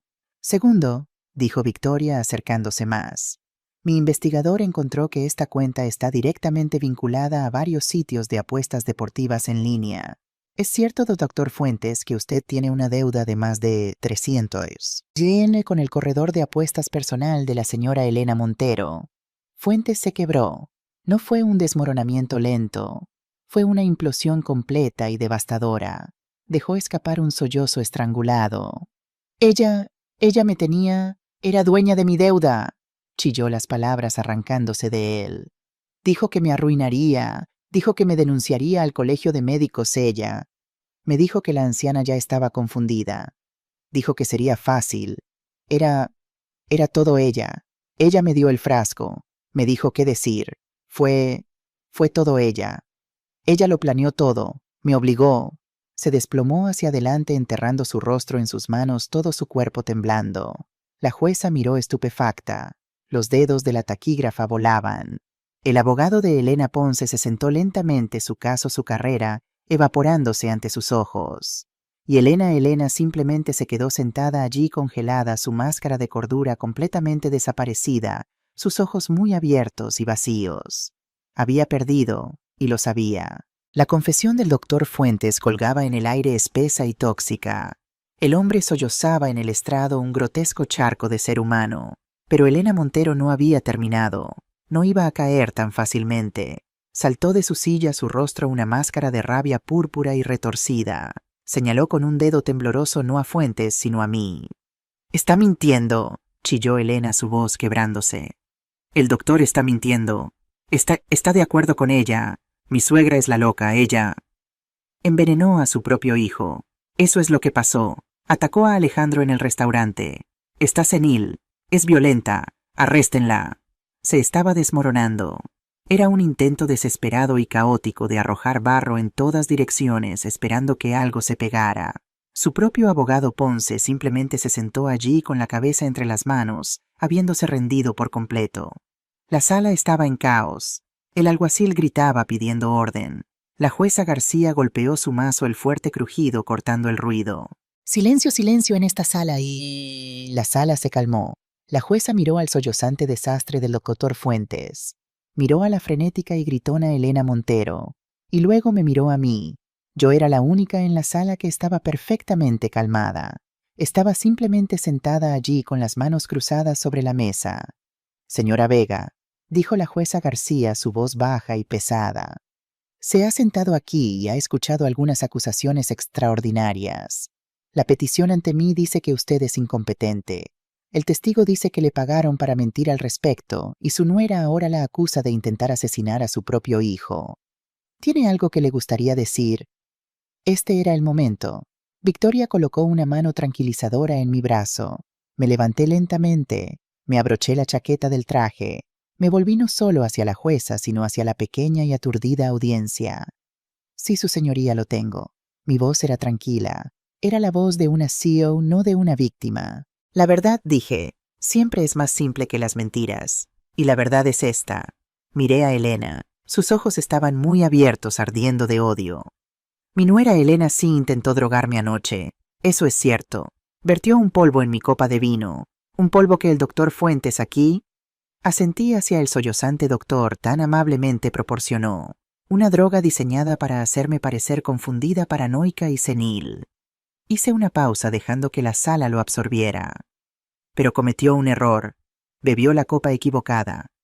Un jadeo colectivo se elevó de la galería. Los ojos de la jueza García se ensancharon.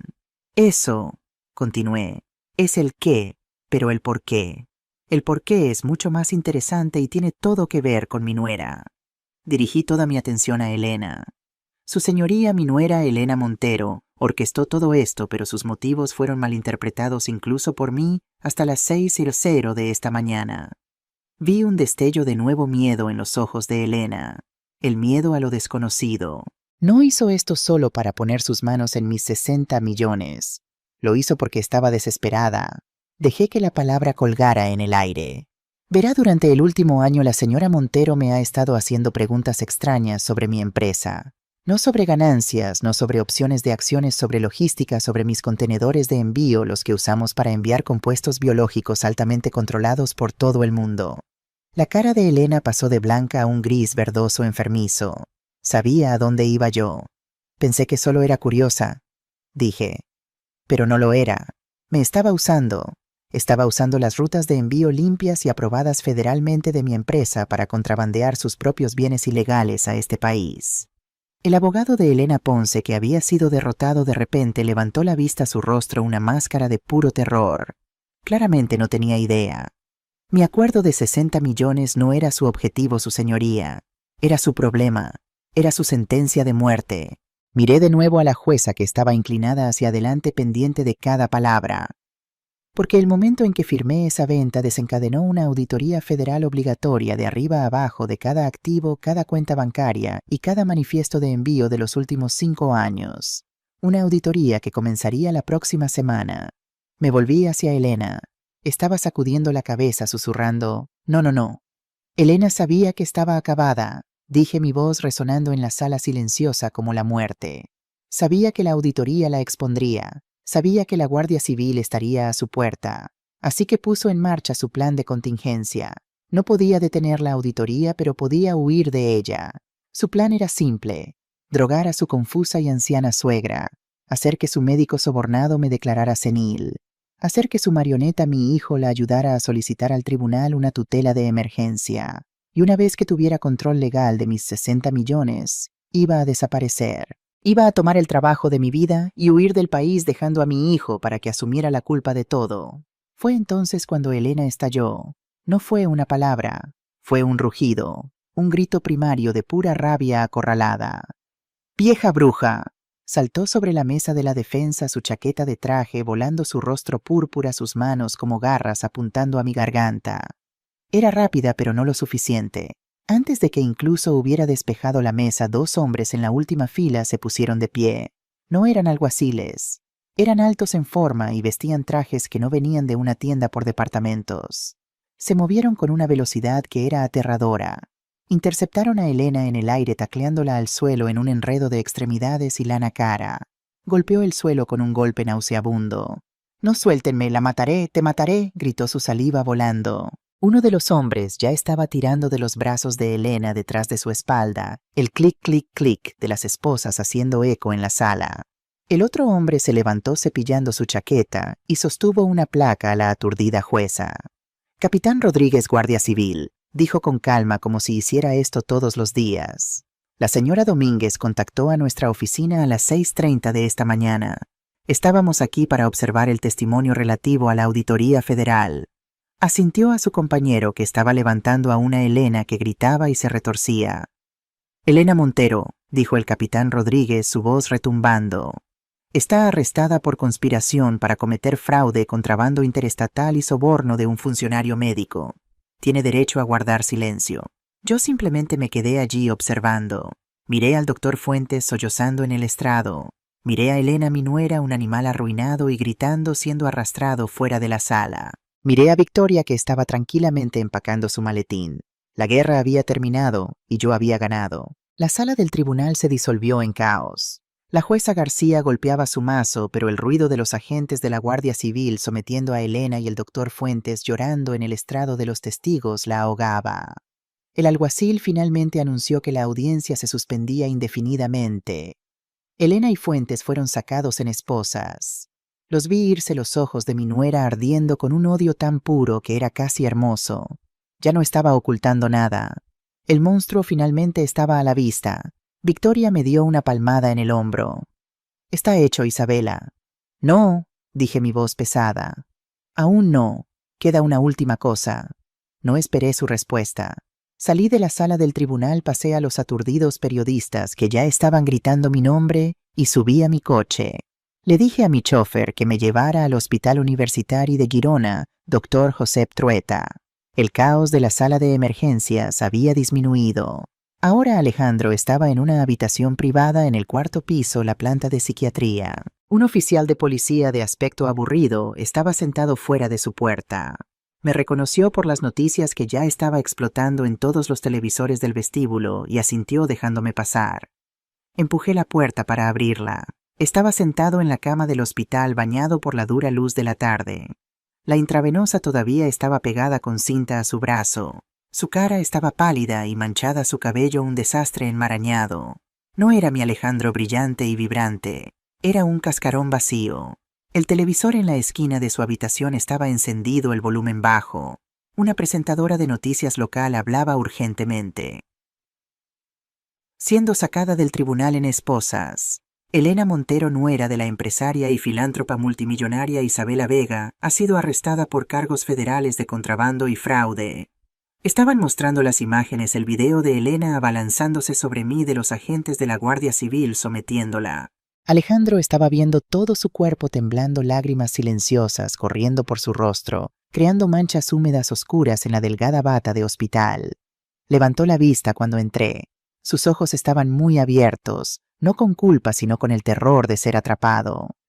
«Mamá», susurró su voz un graznido roto. «Mamá, ¿qué pasó? Acabo de despertar. Vi esto en las noticias, Elena. ¿Qué le hicieron?» Estaba mintiendo. Incluso ahora, después de todo, su primer instinto era mentir. Hacerse la víctima, fingir que era solo un espectador confuso e inocente en los escombros de la vida que había ayudado a destruir. No levanté la voz. No grité. No sentí nada más que un profundo cansancio hasta los huesos. La rabia se había ido quemada en la sala del tribunal. Todo lo que quedaba eran cenizas. Caminé hasta la ventana y me quedé mirando el tráfico de la ciudad. «La arrestaron, Alejandro», dije mi voz plana. «Contrabando, fraude». «Pero ¿por qué no?» «No entiendo. Mamá, yo no sabía. Te juro que no sabía que ella estaba haciendo nada de eso». Me volví para mirarlo. Su hermoso rostro, tan parecido al de su padre, estaba retorcido en una máscara de engaño, y por primera vez lo vi claramente, no como mi hijo, sino como su cómplice. «¿Sabías, Alejandro?», dije mi voz tranquila, pero cortó a través de sus falsos sollozos como una navaja. Dejó de llorar, su respiración entrecortada. «¿Qué tú?» «¿Sabías?», repetí acercándome más a la cama. No sabías sobre el contrabando, te concedo eso. Probablemente ella fue lo suficientemente inteligente como para mantenerte fuera de esa parte, pero sabías sobre el resto. No, mamá. Yo... Sabías que ibas a drogarme, dije, mi voz inflexible. Sabías que ibas a una audiencia esta mañana para hacerme declarar loca. Sabías que el doctor Fuentes era un fraude. Sabías que estabas ayudando a tu esposa a robar 60 millones de tu madre. Eso lo sabías. Me miró, sus ojos muy abiertos de pánico. Las mentiras se habían ido. Solo quedaba la verdad. Tú lo elegiste a ella, Alejandro, dije, el cansancio lavándome. Pasé 40 años construyendo una vida para nosotros, para ti. Ella pasó 6 meses susurrando veneno en tu oído, y la elegiste a ella. Elegiste el dinero. No era así, suplicó, las lágrimas ahora reales. Ella me convenció. Dijo que estabas perdiendo la cabeza. Dijo que ibas a perder el dinero. Dijo que era la única forma de protegerte. ¿Y le creíste?, pregunté. ¿Le creíste al hombre que no podía mantener un trabajo por encima de la madre que te dio el mundo? ¿Le creíste tanto que fuiste tú quien sostuvo el frasco? ¿Fuiste tú quien lo vertió en mi copa? No tenía respuesta. Simplemente se derrumbó, doblándose sobre sí mismo. Sus sollozos ahora eran el sonido crudo y feo de la verdadera desesperación. El sonido de una persona que lo había perdido todo. Me quedé allí por mucho tiempo viendo llorar a mi hijo. Había ganado. Había protegido mi legado. Había expuesto a los criminales. Pero había perdido a mi pequeño. Lo había perdido hace años y simplemente no había estado dispuesta a verlo. Ella se ha ido, Alejandro, dije finalmente, mi voz vacía de emoción. Y la mujer que intentó drogarme, ella también se ha ido. Ya no sé quién eres. La respiración de Alejandro se entrecortó y sus ojos, que habían estado apagados, ahora estaban muy abiertos, con un nuevo tipo de terror. La comprensión de lo que había hecho y lo que significaba finalmente estaba cayendo sobre él. «Cárcel», susurró su voz temblando. «Oh, Dios mío, mamá. Elena, el doctor Fuentes, la conspiración. Yo iré a la cárcel. Lo perderé todo». Comenzó a sollozar, los gritos desesperados y feos de alguien que acababa de perder el mundo entero. Lo observé por un momento largo y frío. No sentí nada, ni lástima ni ira, solo una finalidad. Ya no era su madre, era su nueva realidad. «No», dije. Mi voz era tranquila, pero cortó a través de sus sollozos y los detuvo instantáneamente. Me miró confundido, su rostro un desastre de lágrimas y rímel corrido.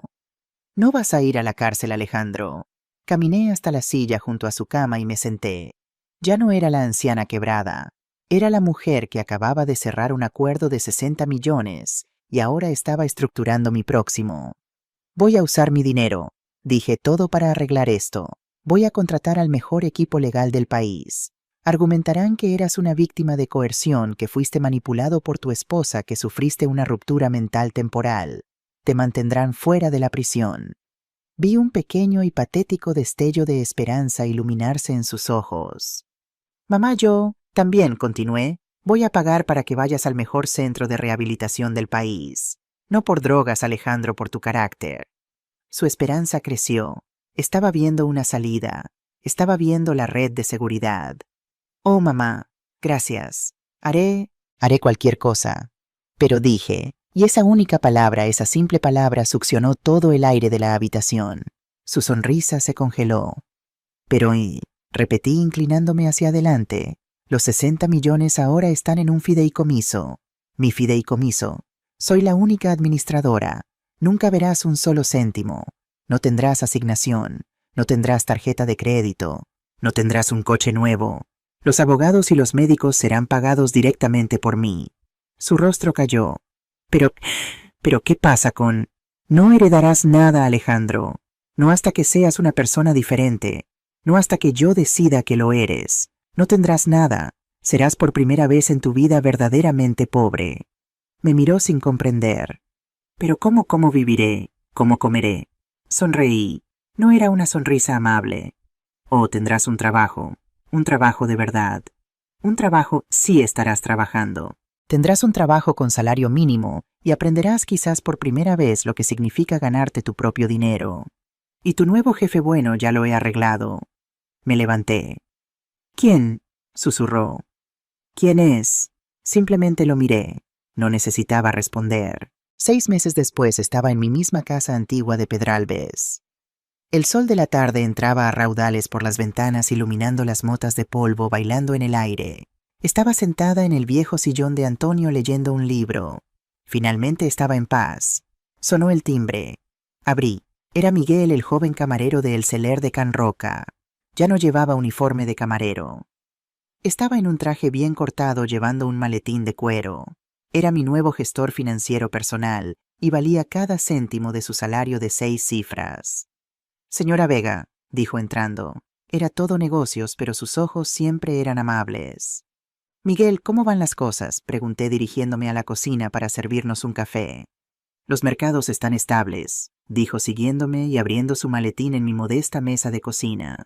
La financiación de la fundación está asegurada y tengo el primer informe del centro. El centro, el que había financiado con los primeros 5 millones. Un lugar para personas que no tenían a dónde más ir. ¿Y ti? Pregunté. Miguel miró su informe. Alejandro Vega completó su primera semana completa de trabajo. Está en el turno de noche. Su supervisor dice que fue obediente pero lento. ¿Lento está bien? Dije siempre que sea minucioso. Oh, fue minucioso, dijo Miguel, una pequeña sonrisa sombría jugando en sus labios. Está asignado a la limpieza durante el primer mes. Limpió cada inodoro en las 3 salas perfectamente. Tomé un sorbo de mi café. Miré por la ventana de la cocina al viejo roble que Antonio y yo habíamos plantado juntos 40 años atrás. Las hojas apenas comenzaban a volverse doradas. Bien, dije mi voz tranquila. Eso está bien. Me volví hacia Miguel. Muy bien, hijo. Hablemos de las proyecciones trimestrales. Finalmente estaba realmente en paz.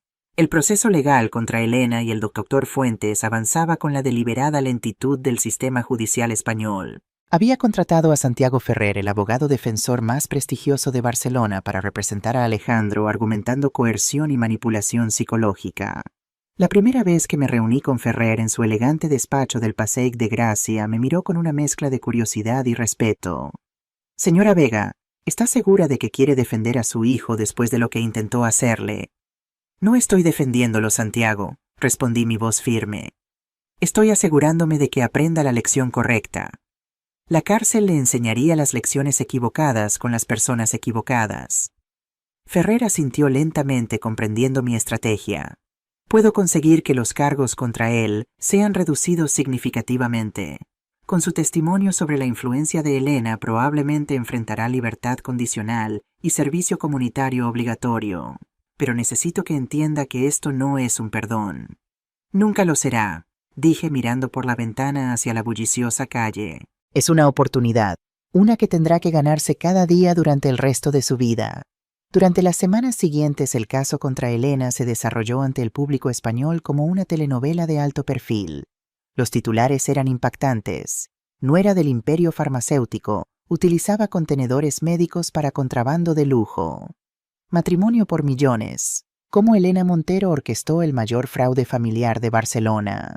Vega de víctima a Victoria, la empresaria de 68 años que derrotó a sus propios estafadores. La investigación reveló que durante 3 años, Elena había estado utilizando los envíos legítimos de Vega Biopharma para transportar productos de lujo falsificados, evadiendo impuestos y controles de calidad.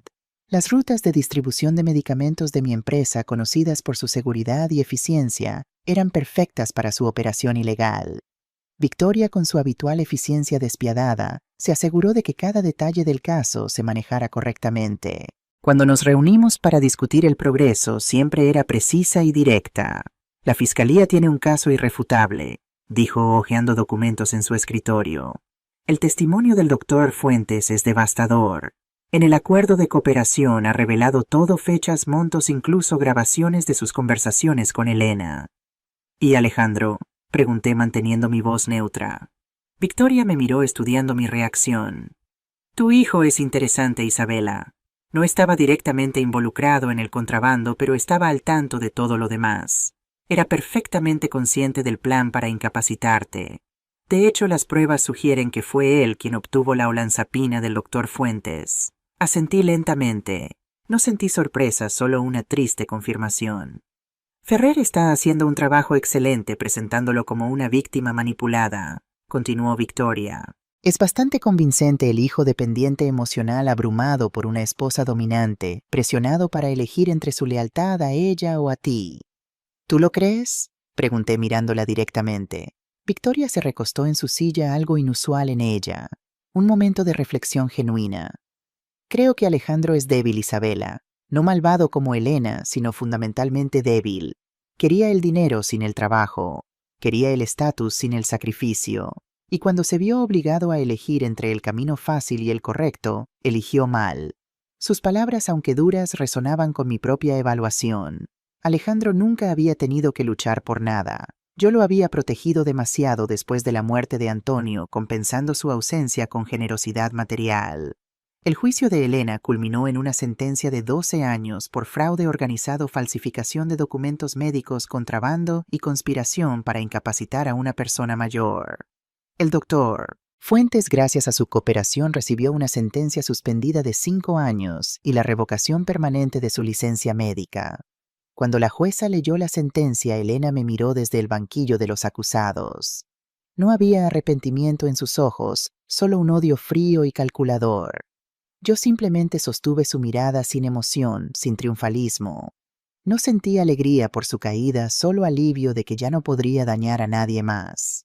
Alejandro, como Victoria había previsto, recibió una sentencia suspendida de 2 años y 1.500 horas de servicio comunitario. Pero mi sentencia para él fue mucho más severa. La Fundación Vega abrió sus puertas en un antiguo monasterio restaurado en las afueras de Barcelona.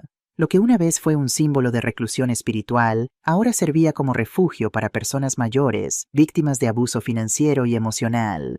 Con 5 millones de euros de mi fortuna personal, había creado un espacio donde las víctimas podían recuperarse, recibir asesoramiento legal y, lo más importante, recuperar su dignidad. Miguel dirigía la fundación con la misma eficiencia que había mostrado aquella noche en el celer de Can Roca. Su intuición y empatía lo habían convertido en el candidato perfecto para el puesto. Los residentes están progresando bien, me informó durante mi visita mensual. Hemos ayudado a 15 personas a recuperar el control de sus finanzas este trimestre, y nuestro programa de asesoramiento está a plena capacidad. Caminamos por los pasillos iluminados por el sol, saludando a los residentes que charlaban en el jardín o trabajaban en la biblioteca recién renovada. ¿Y nuestro empleado más nuevo?, pregunté manteniendo mi tono neutro. Miguel consultó su tablet. Alejandro ha completado su 3er mes. Su supervisor informa mejoras graduales. Ha sido trasladado de la limpieza a la cocina. Aparentemente tiene cierta aptitud para la preparación de alimentos. Asentí, permitiéndome un pequeño destello de satisfacción. No por su progreso, sino por la justicia poética. Mi hijo, que una vez había despreciado a los trabajadores de servicios, ahora entendía el valor de su labor.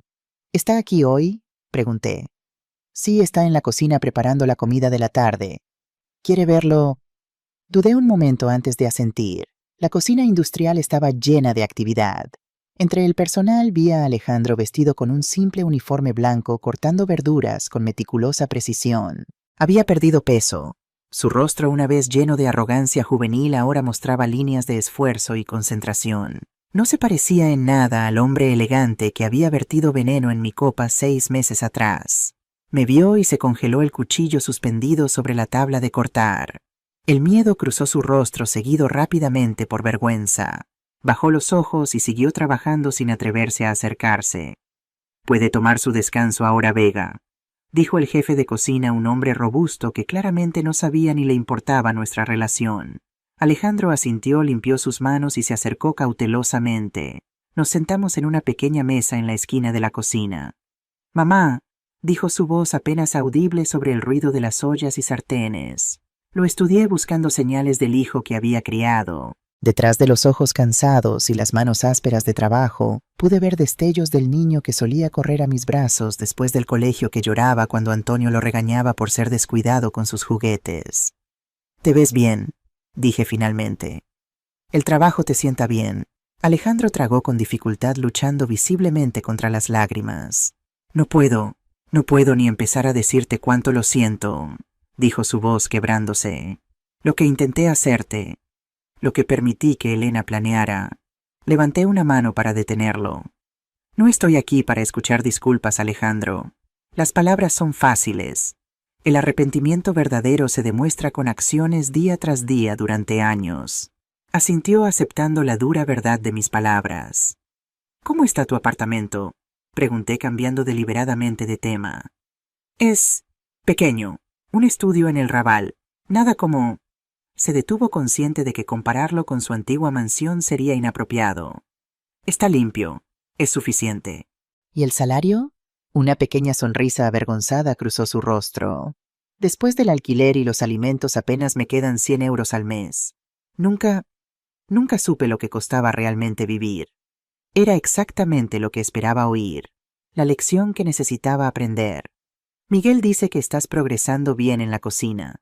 Sus ojos se iluminaron ligeramente. Me gusta cocinar, es tangible.